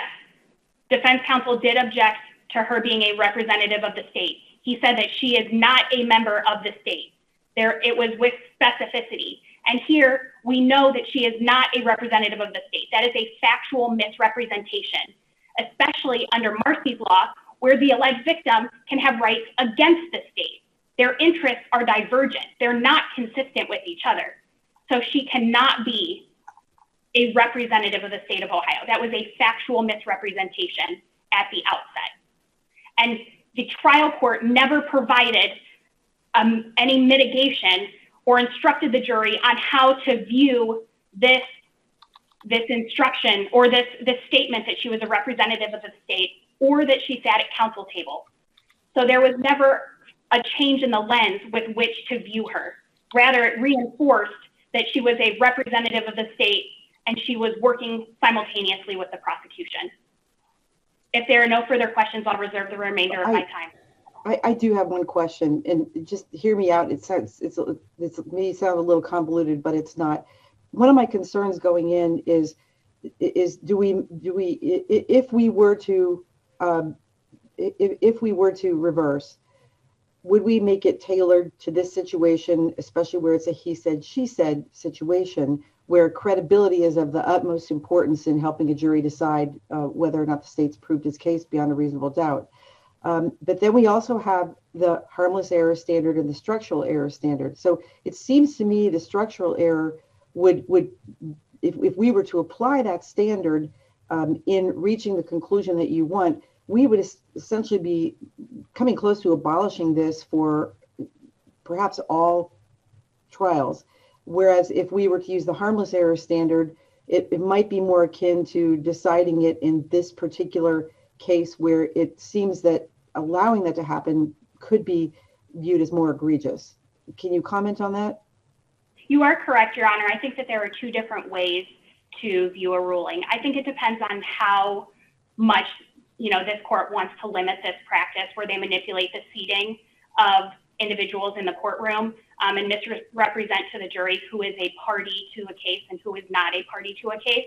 I think that there are two potential rules that you could make. One would be to just say that nothing in Marcy's law or the state constitution requires the trial court to permit the alleged victim to sit at counsel table. The second one could be that permitting an alleged victim to sit at counsel table and be introduced to the jury as a representative of the state of Ohio violates the defendant's right to a fair trial under the 6th and 14th Amendment. So one would be essentially a half step and one would be a full step depending on how far this court wanted to decide the case. Well, if we go with your first one, if it's required, then we would be saying a trial court could in its discretion allow it then, correct? Is that your, is Yes. that a position that's acceptable to you? Yes, that would be acceptable to Mr. Montgomery. He could prevail under both a structural error analysis and a harmless error analysis based off the specifics of this case and the fact that it was a credibility determination. I do think that there will be other cases in the future where it will be not as clear that there was prejudice under a harmless error analysis, but the court doesn't need to decide that issue today. Thank you. Ms. Beard. You'll have to unmute yourself. Sorry. Good morning, Your Honors, members of the court. Attorney Christine Beard on behalf of the state of Ohio. I disagree Counsel, yes. What's a representative of the state of Ohio? What does that mean? Well, under 615B, Evidence Rule 615B, it means that it's someone that is an agent of the state. It's a police officer, it's an investigating officer. So I'm not here to argue that a victim under Evidence Rule 615 is a representative of the state. So the prosecutor misled the jury? No, I don't think, well, first of all, I don't know that the prosecutor is the one that made the determination that that is what the person sitting at counsel's table should be, how they should be introduced to the jury. I mean, there are two things that, I'm sorry, Your Honor. Who put that label on the victim? The court. The court made the decision to introduce her as a representative of the state, but she was also there as a victim under 615B4, which permits her to be there. I don't think there was any intention to mislead anybody. I think the intention was to figure out, under the current situation with victims' rights, et cetera, how to introduce a victim without being prejudicial. In other words, I don't know what the proper introduction would be. Should it be, this is Miss So-and-so, she's just sitting at counsel table? Should it be, she's the victim? I think the state took the least offensive or prejudicial option of saying she's a representative of the state of Ohio because she's sitting at counsel table. Counsel, would you agree it's a common misperception among people who are unfamiliar with the intricacies of the criminal justice system that sometimes they believe that the prosecutor represents the victim? Have you, throughout your career, ever had to correct that and say we don't represent the victim, as we represent the state of Ohio? I think that's true. I think people do look at it as a civil situation where the victim is essentially represented by the state. And the prosecutor in this particular case went as far as to discuss that with the jury and say, listen, I don't represent the victim. I'm not here to tell you how to judge her credibility. That's up to the jury. That's the jury's province. Well, counsel, doesn't it make it even then more confusing when the victim is sitting at trial counsel at the table? Well, first of all, let me say that I think Evidence Rule 615B, which is promulgated by the Supreme Court, includes the victim. And there's nothing specifically that says any one of those accepted individuals can sit at counsel table, but traditionally they do. So, the defendant sits at counsel table, the agent sits at counsel table, the person who's helping in the prosecution sits at counsel table. Number 4, the victim sits at counsel table if the court allows it. But Ms. Beard, doesn't it have to be proved that they're the victim? So is it even fair to introduce them as the victim? Isn't it the alleged victim? Well, there was no introduction as the victim. I think that's the problem the trial court found themselves in. How do we introduce someone who's sitting next to the state properly to the jury? And I think typically they are introduced, the people that sit there are introduced as either a party or a state's representative. And so the court just did what was traditionally done. I don't think there was any Counsel, who gets to decide if the victim can sit at the table? The court and the prosecutor. Yeah, well, I'm sorry, let me rephrase that. Who gets to decide, who gets to initiate the ask to sit at the counsel table? For instance, so it's between the state and the alleged victim or victims. Could the victim say, I want to sit at the counsel table? No, Your Honor. I don't think the victim can or should be able to say, I want to sit at counsel table. So, I don't interpret Marcy's law or any of the progenies that way. Okay, so can the state say, victims, we want you to sit at the counsel table, 1, 2, 3, 4 victims? Well, I think what the state can say is, Your Honor, I would like the victims, I've never seen that, but victim, to sit at counsel table. And then it's up to the court to decide whether there's any potential prejudice in that happening.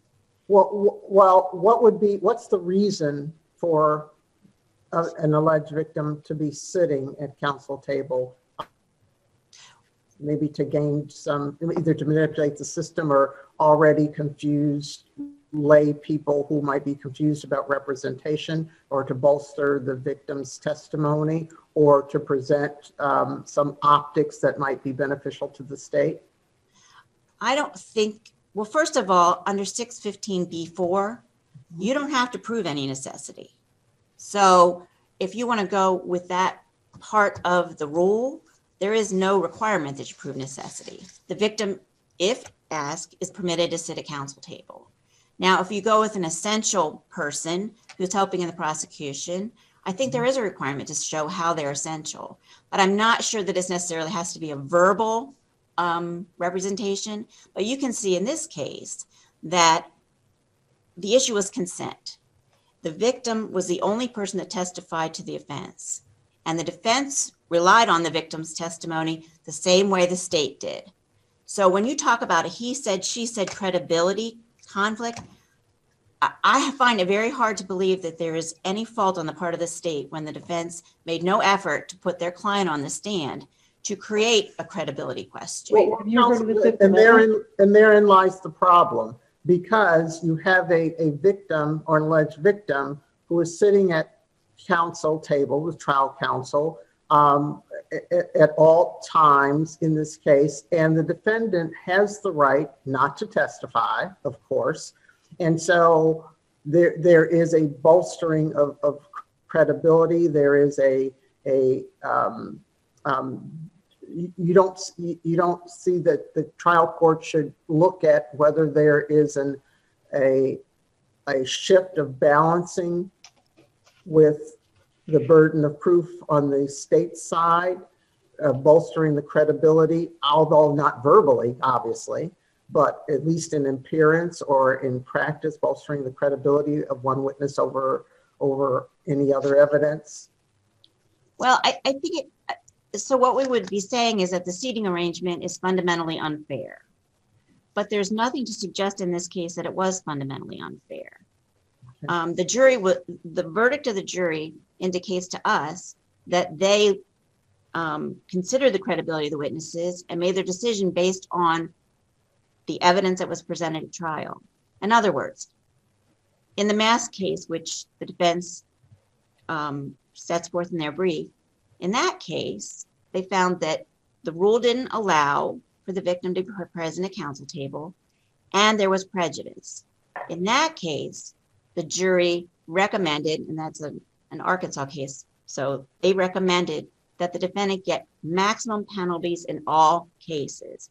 And what the court looked at in that situation was that sentencing recommendation indicated that the jury was likely impacted by the presence of the victim. That's not what we have here. But there was no curative instruction, though, about what her role was. The jury didn't get any instruction from the court. Well, there's always a curative instruction in the jury instructions themselves. The jury instructions themselves tell the jurors to use their own reasoning and common sense to judge the credibility of each and every witness that takes a stand. Not just the victim, but the sane nurse, the police officer, everybody that takes a stand. That is told to the jury in every case. In addition, the prosecutor on multiple occasions said to the jury, you have the obligation to judge the credibility of this witness. So they were told, and they deliberated for 4 hours. So it wasn't like they went out in 10 minutes and found the defendant guilty. That didn't happen. Could the sane nurse ever be a representative of the state? I don't think the sane nurse could be a representative of the state under the second section of that rule, but they could, and they have, and I put that in my brief. There's a situation where a caseworker was allowed to sit at counsel table to help in the presentation of the prosecution. So the victim can not only sit there as a victim, but also to help in the presentation of the prosecution if necessary. And remember, in this case, as was earlier stated, this victim was not believed by her entire family. She was not supported by her family. In fact, they supported the defendant and had maintained a relationship with him. So when they took the stand, the state had an opportunity to speak with the victim, to cross-examine them in terms of what their bias was, in terms of how they felt about Mr. Montgomery, so that the jury could reach a conclusion about the truth of the matter. Is there anything in the record that the state requested that she be there at the counsel table? Yes, and before the voir dire, prior to the presentation of the case, the state moved the court to allow the victim to sit at counsel table. Then the state called her as the first witness. So the problems of concerning 6115A were taken care of. Her testimony wasn't influenced by other people. She wasn't consulting with anybody, but her testimony was already before the jury at that time. And the state designated that, for the record, that she was the representative of the state, correct? So if we go back to what Chief Justice O'Connor talked about, she was not only named as a representative of the state, but she was, the request was that she be both the representative of the state and sit at counsel table, correct, in the record? No, what happened prior to the voir dire was that there was a conversation about why she should be permitted at counsel table. And the state argued that Marcy's law and the evidence rule 615B permitted her to be present. They also discussed being a representative of the state as one of the parts of the rule that's included. But there was no request specifically that she be portrayed as someone who was teaming up with the state. I think. So I'm sorry. I'm reading the transcript. The court indicates that the prosecutor, I see you have company at your counsel table, so let's address the issue. Yes, Your Honor, the state of Ohio is expressing its intent to designate the complaining witness in this case as the state's representative pursuant to 615, evidence rule 615B 3 and 4, noting that she is a victim in this matter, that the Ohio Constitution as well as 293009 give her the right to be present anytime the defendant is present. They use the word representative. But if you look at the rule, evidence rule 615B 3 and 4, state's representative is not the language in those portions of the rule. Well, just because he mistakenly included her as a representative, she's not a police officer. She's not, the other objective, representatives or I should say witnesses. But he was designated erroneously as a representative.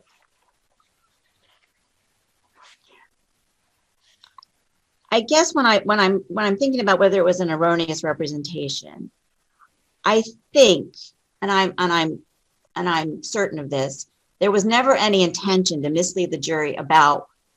The jury's not aware of what. Nobody, you know what? You don't have to intentionally try to mislead the jury. If you do something and it results in this extreme prejudice, your intent or not is not something we consider.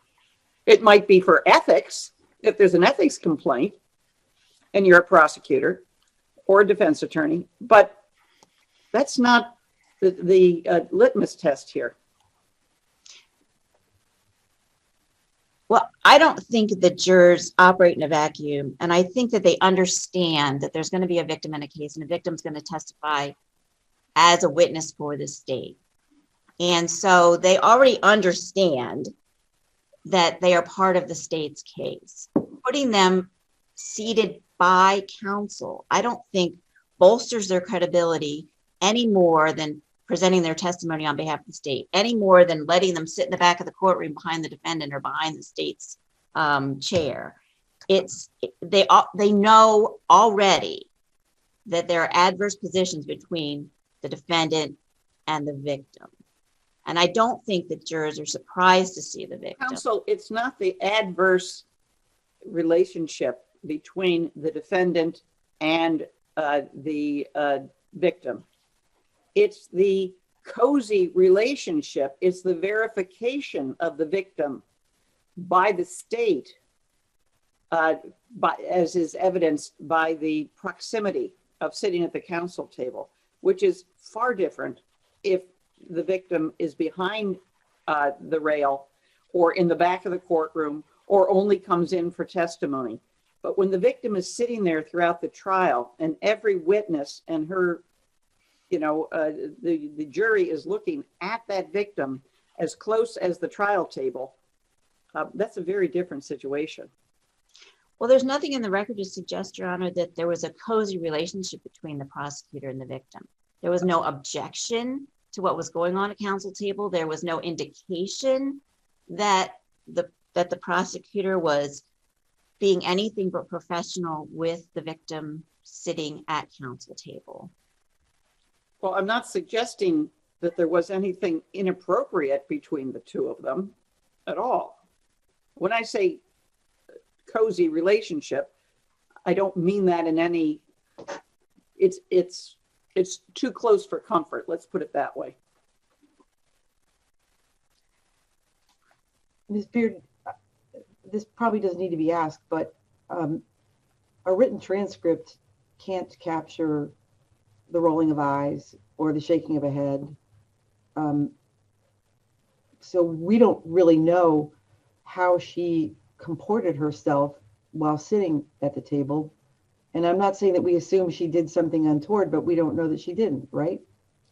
Well, there was no objection by the defense to anything that was untoward. I would assume, since they already had objected in the beginning of the trial to her being present, if there was something that was prejudicial that was going on, certainly they would have made an objection. Not to mention the fact that it's the court's obligation to make sure that the procedure is fair. And had the court seen something that was unduly prejudicial, the court would have had the obligation to ask either that the victim leave or that the victim But is it a fair burden on a defendant and his or her counsel to have to also patrol the courtroom to watch what someone who's not typically deemed to be a state's representative is doing at the prosecution's counsel table? I mean, this goes to the issue of whether it's structural error or harmless error. I mean, how does that figure in? I think the defense always has the obligation to object to courtroom procedure that they feel is improper. That's the purpose of having a defense counsel. But in terms of whether this is bolstering the credibility of the victim, there are two ways to look at that. One is the seating arrangement. And what I'm gathering is that as a general rule, the seating arrangement is not what's problematic here. But in this particular case, it seems to be that the designation as state's representative appears to be the more problematic issue. But in either case, in the federal court, similar things have been done and the same argument has been made. And in those cases, they have found that the victim's presence is not prejudicial. And if in fact there's nothing that allows the victim to be present at counsel table, then you have to look to see whether there was harmless error. And Thank you, counsel.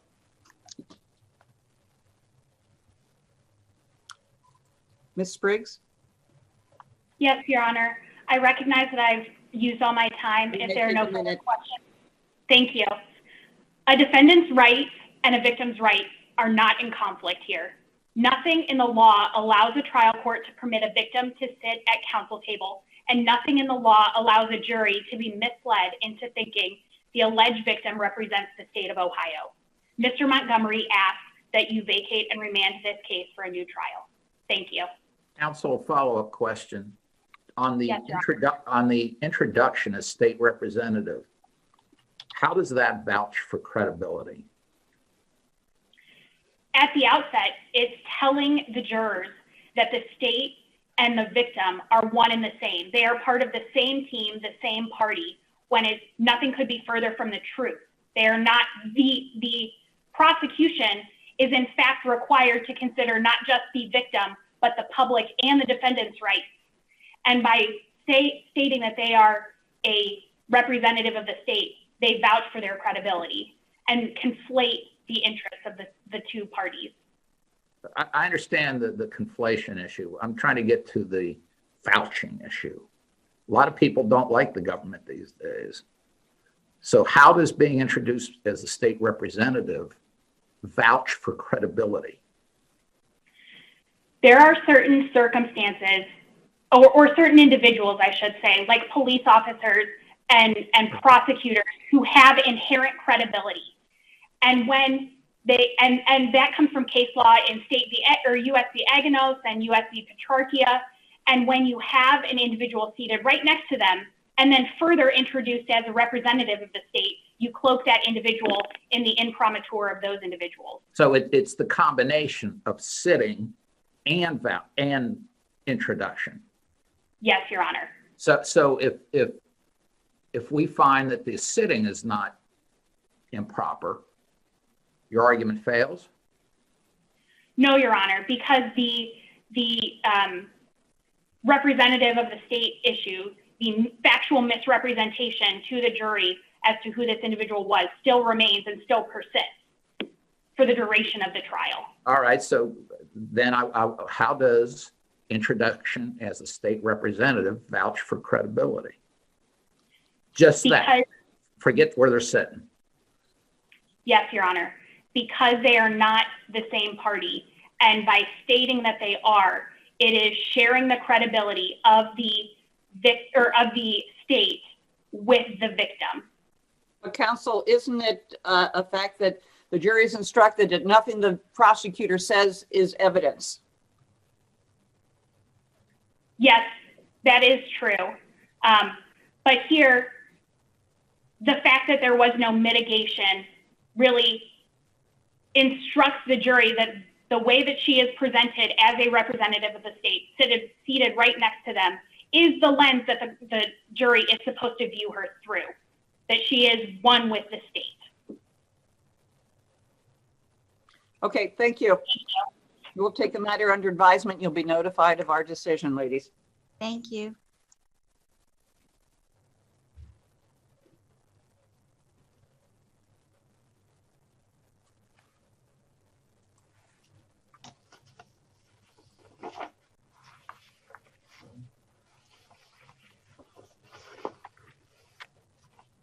Our last case this morning is 2020-742 Cleveland Metropolitan Bar versus Michael Heller. For the respondent, pro se, Mr. Heller. Good morning, Your Honor.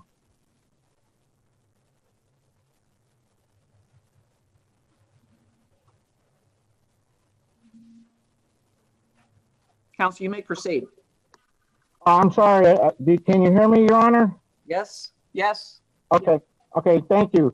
If it pleases the court, Mike Heller, respondent pro se. Back in 2017, the complainant, Ms. Melissa Van Eyck, retained me to do her bankruptcy case. And to say the least, I screwed it up. I didn't do a very good job. I didn't give her proper time and attention. I didn't supervise my staff, and I'm very sorry for that. And I'm sorry to her that she went through that. But having said that, in 2016, I brought my then roommate and friend into my office to help out Turner Friedman. And to say the least, it turned out that Mr. Friedman was less than competent, to say the least. And that's borne out by the briefs and the findings and so forth, and the court and the hearing transcripts.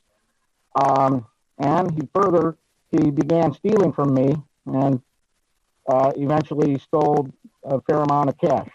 Now, am I responsible? Absolutely, I'm the responsible attorney. Did I supervise him well? Absolutely not. In fact, I did very poorly so, and that's borne out in the briefings and in the hearing transcripts and in the board's findings. I don't deny that. I can't dispute it. Did I take sufficient remedial steps when I should have? No. So did I manage my practice well? No. Did I keep good books and records? Absolutely not.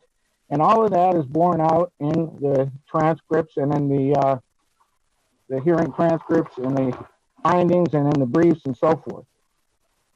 So having said that, when Ms. Van Eyck came to retain me in spring of 2017, she paid something close to $935 in cash to Mr.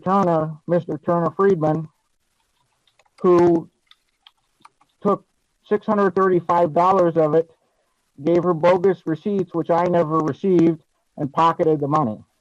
Again, my responsibility, poor supervision, failure to take remedial steps earlier along, no question about it. And I don't deny that. But I never saw that money. All I got was $300 of it. So we filed her, I filed her Chapter 7 petition with the bankruptcy court, and we stated that she paid only $300 in filing fees and that she could not afford to pay her, $300 in attorney's fees and could not afford to pay her filing fees at the time of filing. And was that incorrect? Absolutely. Did I know that, or should I have known it? Yes, I should have known. I should have, as the board has, as the relator has argued, I should have taken steps to discuss that with the client. So I made a lot of missteps. Did I do that intentionally? No. Okay, so I would like to move to the findings of fact, conclusions of law, and recommendations of the Board of Professional Conduct, which was issued on or about June 12th, 2020. Okay, the board cited the case of Toledo Bar Association v. Miller. Now I'm looking at on the findings that I referred to, page 12, paragraph 51. The board cites Toledo Bar Association v. Miller, 132 Ohio State 3rd, 63, 2012, Ohio 1880. And they go on to state, and I'm reading a quote from the findings, an actual suspension of a lawyer's license to practice is the appropriate sanction when the lawyer has intentionally misrepresented a crucial fact to the court in order to benefit a party. So I believe that my case is distinguished from that case on 2 points. One, it says that the lawyer has intentionally misrepresented a fact. I've argued, or I've conceded that I didn't know, but I should have known, and I understand that, and I concede that. So yes, I knew, but I didn't do it intentionally. So I think my case, again, is distinguished on that point. And then at the end of the sentence, it says, in order to benefit a party. Well, I didn't benefit because I didn't get the money. The money was stolen from me. I mean, one can make the argument that my firm benefited, but I did not benefit by that series of events. Was it my fault for not managing my practice? Yes, of course. No doubt, I don't deny that. I admit that. But did I benefit? No. So I think this case is distinguished from Toledo v. Miller. I'd like to turn to the aggravating and mitigating factors found on page 11 of the findings by the board, and specifically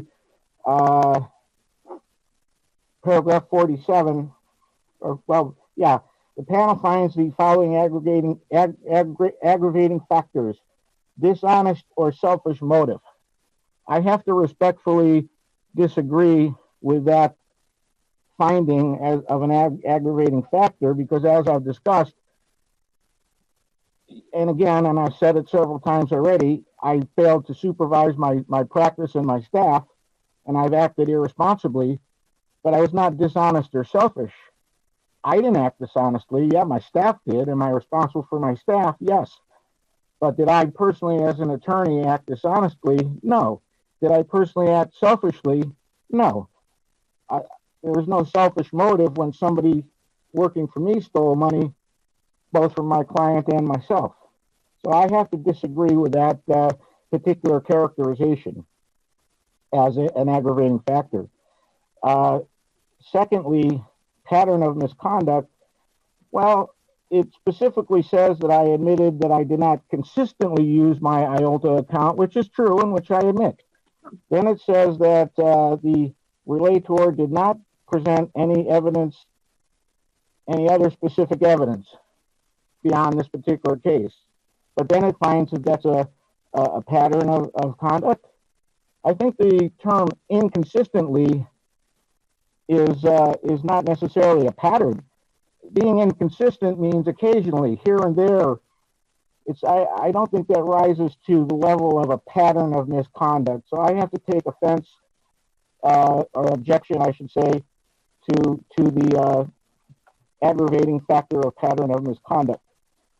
Next, I would like to turn to the board's recommended sanctions on page 17 of the findings and recommendations, and recommends that Heller be suspended for 1 year with 6 months stayed on the conditions that, and goes on.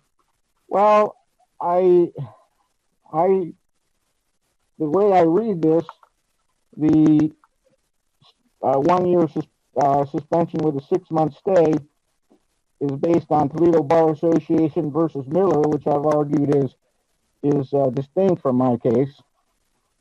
So I know that I'm subject to sanctions. I don't deny that, and I did wrong things, which I'd like to correct.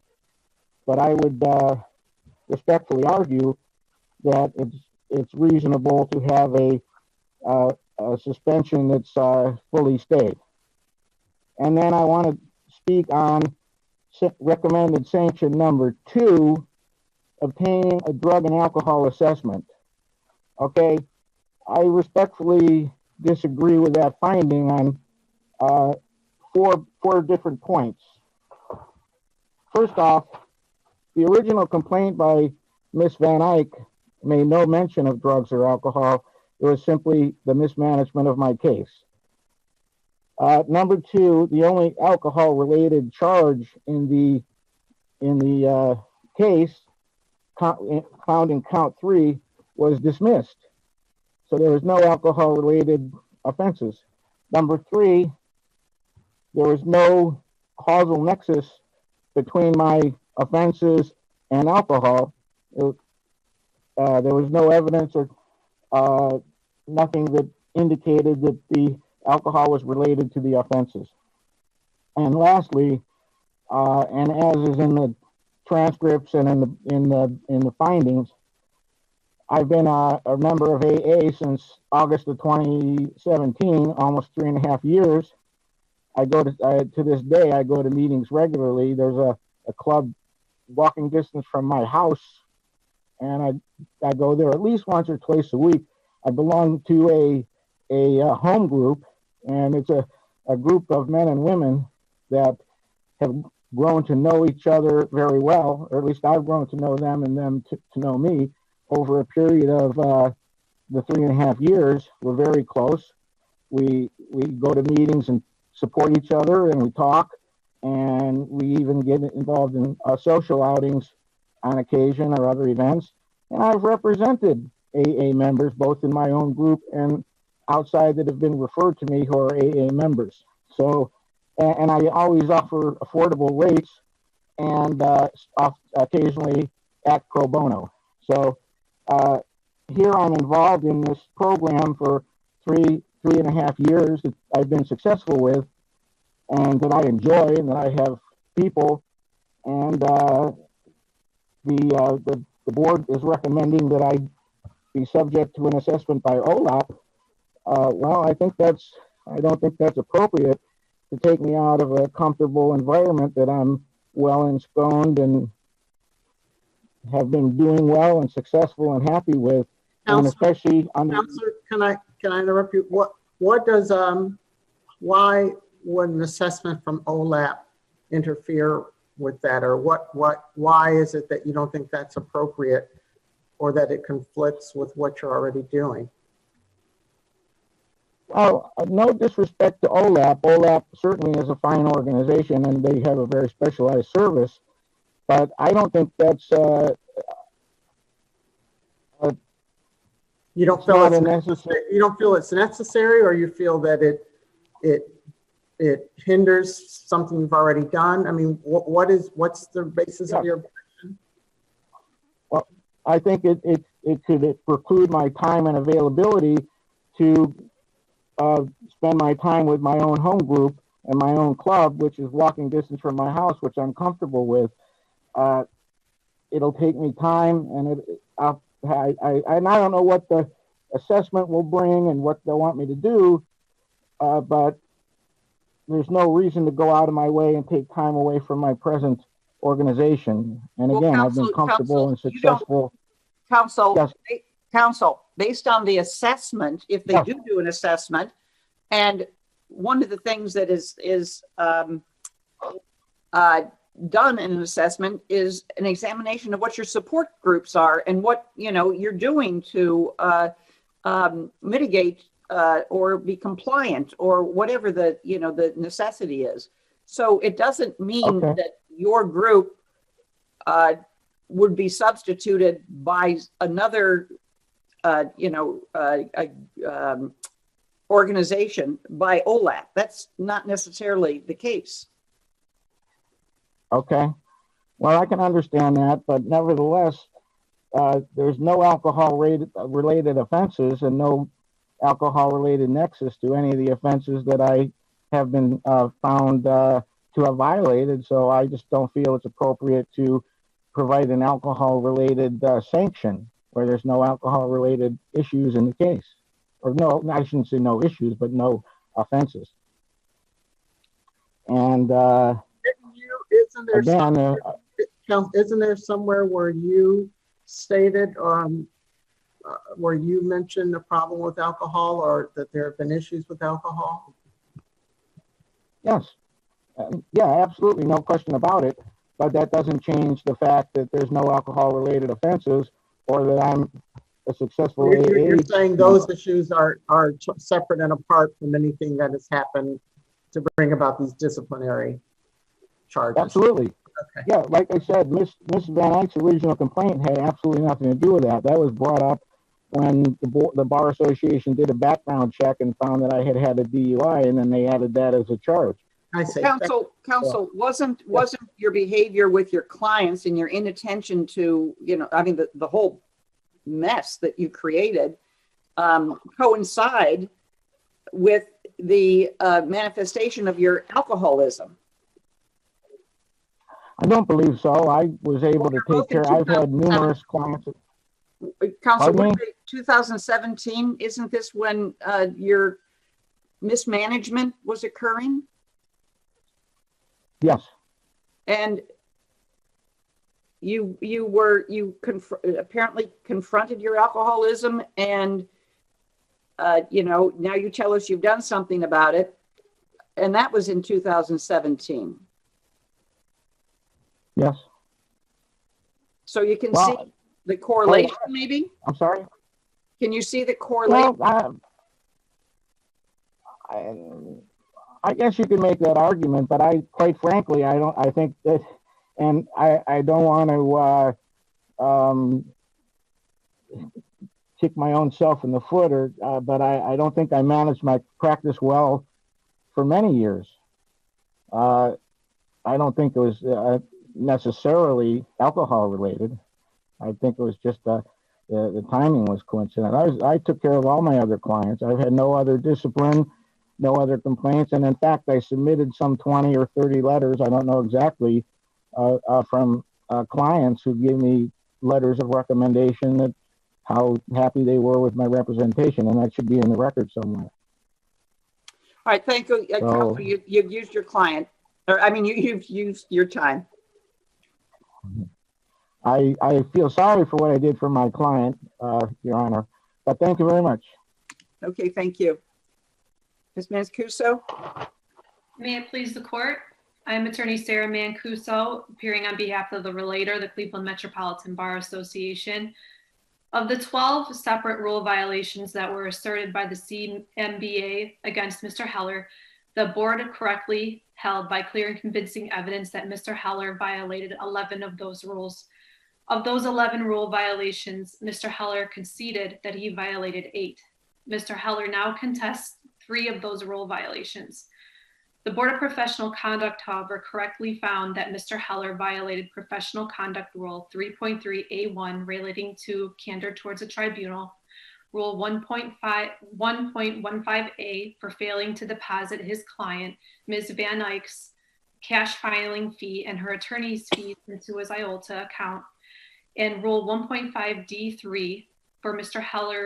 Heller's law firm's policy concerning the refund of unearned client fees. The board's recommendation that Mr. Heller's license to practice law be suspended for 1 year with 6 months stayed conditionally is appropriate based on the stipulations, evidence, aggravating factors, and mitigating factors in this case.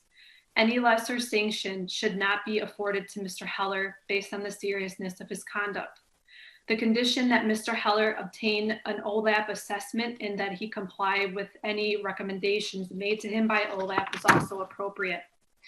The board correctly concluded that Mr. Heller violated Professional Conduct Rule 3.3A1 because Mr. Heller made false statements to the bankruptcy court in his petition and as well as an application to the bankruptcy court to allow Ms. Van Eyck to pay filing fees in installments. Because Ms. Van Eyck had already paid all of her legal fees and court filing fees to the Heller law firm prior to the bankruptcy petition and application being filed. Despite the stipulations and clear and convincing evidence in support of this violation, Mr. Heller now claims that he did not knowingly make false statements to the bankruptcy court because his former assistant, Mr. Turner Friedman, collected those cash payments from Ms. Van Eyck and misappropriated those funds allegedly without Mr. Heller's knowledge. Mr. Heller, however, stipulated that by the date that Ms. Van Eyck's Chapter 7 bankruptcy petition was filed, that Ms. Van Eyck paid Heller Law Firm a total of $950 in cash payments. That constituted Mr. Heller's $599 flat fee, and filing fees in the amount of $335. Mr. Heller prepared and filed Ms. Van Eyck's voluntary petition despite receiving payment in full for the attorney's fees and filing fees. Mr. Heller filed the petition on behalf of Ms. Van Eyck, which incorrectly stated that his firm did not receive these payments. Mr. Heller also filed the application to allow Ms. Van Eyck to pay the filing fees in installments and attested that Ms. Van Eyck would be unable to pay the filing fees in full, although she had already done so. Mr. Heller failed to pay the filing fees that were received by his firm to the bankruptcy court, and as a result, in June of 2017, Ms. Van Eyck's bankruptcy petition was dismissed for the failure to pay filing fees.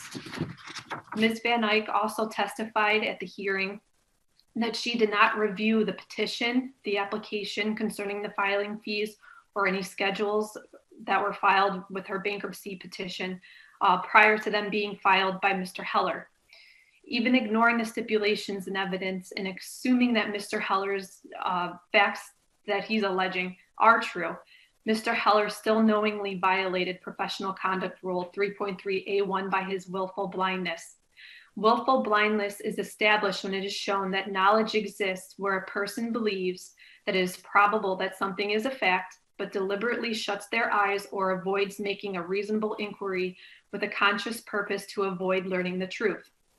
By late December of 2016, Mr. Heller admitted that he knew that Mr. Friedman, his assistant, was collecting fees from his clients in cash and not disclosing that he was collecting these fees or paying the funds over to Mr. Heller or his firm. Mr. Heller never confronted Mr. Friedman in 2016, although he knew this practice was occurring. And Mr. Heller therefore made representations to the bankruptcy court without confirming with either Mr. Friedman or Ms. Van Eyck before filing those documents with the court whether or not Ms. Van Eyck actually paid any sort of filing fee to his firm for her representation. And he did that knowing that Mr. Friedman was stealing cash payments from his clients. And even if the false statements were made in good faith, such misstatements are still reckless, which still constitutes a violation of Professional Conduct Rule 3.3A1 based on the holding in Akron Bar Association versus Groner. Mr. Heller also argues that the written misrepresentations in the petition and application to pay filing fees did not materially alter the case or the parties, but this is also incorrect. The bankruptcy court dismissed Ms. Van Eyck's petition based on the inability of the filing fees being paid in her case. And even after this, Mr. Heller told Ms. Van Eyck that she would have to pay an additional filing fee to his firm for her bankruptcy matter to be refiled. Mr. Heller's misstatements benefited him because he was, and his firm, because he was able to continue to employ Mr. Friedman, whom he admitted that he was paying in cash without a W-2 or 1099 tax form. It is therefore proper that for the board to conclude that Mr. Heller knowingly made a misrepresentation of a crucial fact to the bankruptcy court, which resulted in a benefit to Mr. Heller and a detriment to Ms. Van Eyck. The board also correctly concluded that Mr. Heller violated Professional Conduct Rule 1.15A as a result of the Iota violations that were found in this case. Mr. Heller now claims that he did not hold the client funds separate from his own property because he had no knowledge that Ms. Van Eyck paid any fees to his firm as a result of Mr. Friedman collecting those fees and misappropriating those funds. However, this contradicts the joint stipulations, including the direct stipulation by Mr. Heller that he violated Professional Conduct Rule 1.15A and the uncontested evidence at the hearing. Mr. Heller already stipulated. Counsel, Yes. before you go any further, there seems to be obviously two areas of contention here by Mr. Heller. One, he thinks the sanction should be fully stayed, I would imagine. And secondly, the assessment by OLAP. And in paragraph 60 of the recommendations, it clearly states that there's no proven correlation between his alcoholism and the issue, the facts of or why he's involved with the disciplinary system at this point. Yet, because he has had an admission of alcoholism and attends AA, I presume that's the basis for having an OLAP assessment. Your Honor, the basis for the OLAP assessment is due to the fact that Mr. Heller, the CMBA did allege against Mr. Heller that he did get arrested in 2017 while all of this was occurring for driving under the influence, and he was involved in an accident and he fled the scene. But that's not is that a charge against him related to this disciplinary process? No, it is not. Okay, so are you saying that he admits to be an alcoholic, but to be on the safe side, you'd want an assessment to see whether he's addressing that problem? Is that how we read that? Actually, I take that back. That is a charge, and that's with a different rule violation. That's concerning Professional Conduct Rule 8.4B and 8.4H. But the board concluded that Mr. Heller's actions did not rise to the level of a violation of those rules. So that was a charge, but the board found that. Right, but this isn't right, but that's not what he's been found to have violated. Correct. Okay, so getting back to my question then, the basis for the the OLAP assessment. The basis would be that Mr. Heller was unequivocal about whether or not he was still drinking at the hearing, and that he admitted he attended only one OLAP meeting but never went back. But the basis just would be that this was involved during the same time period. Okay, thank you. Sure. With respect to professional rule violation 1.15A, Mr. Heller now claims he didn't separate Ms. Van Eyck's funds because Mr. Friedman collected those funds and he wasn't aware. But this does contradict the stipulations in the case. Ms. Van Eyck's, he had stipulated that he did not segregate Ms. Van Eyck's funds and put them into an Iota account. And he also stipulated that he did not audit records of receipts for his clients and failed to account for client funds. Mr. Heller also admitted at the hearing that he deposited court filing fees for his clients into his business account and not into his firm's Iota account, and that he had not changed this practice even after Ms. Van Eyck's grievance was filed. Mr. Heller also admitted he had no independent records for Ms. Van Eyck or other clients on whose behalf funds were being collected by his firm. Mr. Heller testified that he collected fees in cash with little or no accounting and that he had paid his assistants in cash with little or no accounting. Mr. Heller also admitted that the adjusted gross income reported on his 2017 and 2018 firm tax returns could be inaccurate due to the underreporting of cash income. And Mr. Heller admitted at the hearing that the use of his firm's Iota is sporadic and not fully integrated into his practice. It is a lawyer's duty to establish a system of office procedure that ensures the delegated legal duties are completed properly. Mr. Heller failed to make reasonable efforts to ensure that his non-lawyer conduct in his office was compatible with the professional obligations of a lawyer. And this lack of awareness and misconduct by another person, whether or not they are a lawyer, under his supervision does not excuse a violation of this kind. As such, the board properly found that Mr. Heller violated Professional Rule 1.15a. The board also properly found that Mr. Heller violated Professional Conduct Rule 1.5d3, which concerns his firm's policy regarding the return of unearned fees. Mr. Heller now asserts that he did not violate this rule because there is in small print language regarding a refund in his representation agreement that Ms. Van Eyck signed. And again, the stipulations and the evidence contradict Mr. Heller's new argument. Mr. Heller already stipulated that the legal fee paid by Ms. Van Eyck was a flat fee payable in advance, and that his representation agreement provides that a refund of fees would be solely based on his discretion. This is indicated multiple times throughout the representation agreement. Mr. Heller also stipulated that he failed to refund fees to Ms. Van Eyck until the investigation was initiated by the Cleveland Metro Bar Association. So therefore, it's proper to find he violated this rule. With respect to the aggravating and mitigating factors, the board properly found that Mr. Heller did display a dishonest or selfish motive. Mr. Heller states that he did not because this conduct was all being committed through Turner Friedman.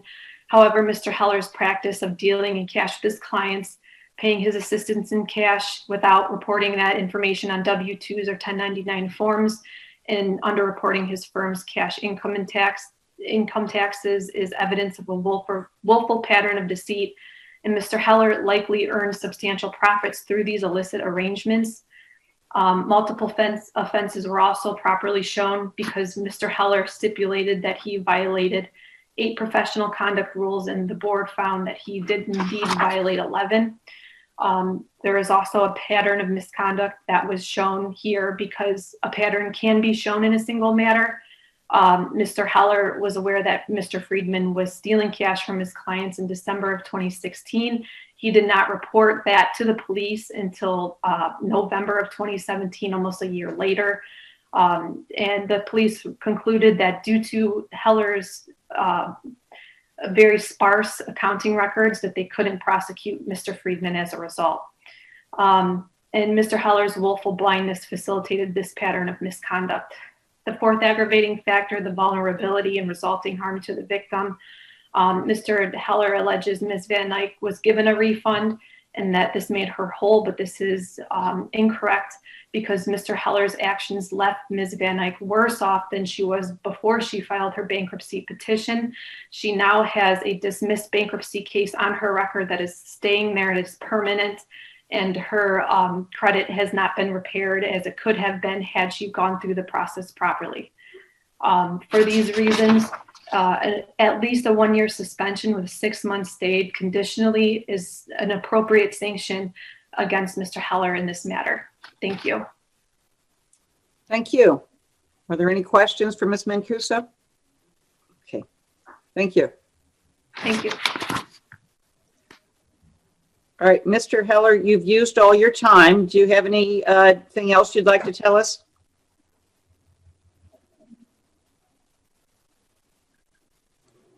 You'll have to unmute yourself, sir. Sorry, Ms. Mancuso had argued that my motivations were selfish and dishonest based on not on using cash procedures and paying my staff in cash. That's all partial to count 3, which was dismissed. So I have to respectfully disagree with her on that point. Other than that, Mr. Heller, let me ask you a question. Yes. In 2020, how many times a week did you go to AA meetings? Probably average of about once a week, maybe twice. What about 2019? Probably once or twice. Well, Your Honor, let me back up. In 2020, we had COVID virus, and right. That's why I was going back to 19. The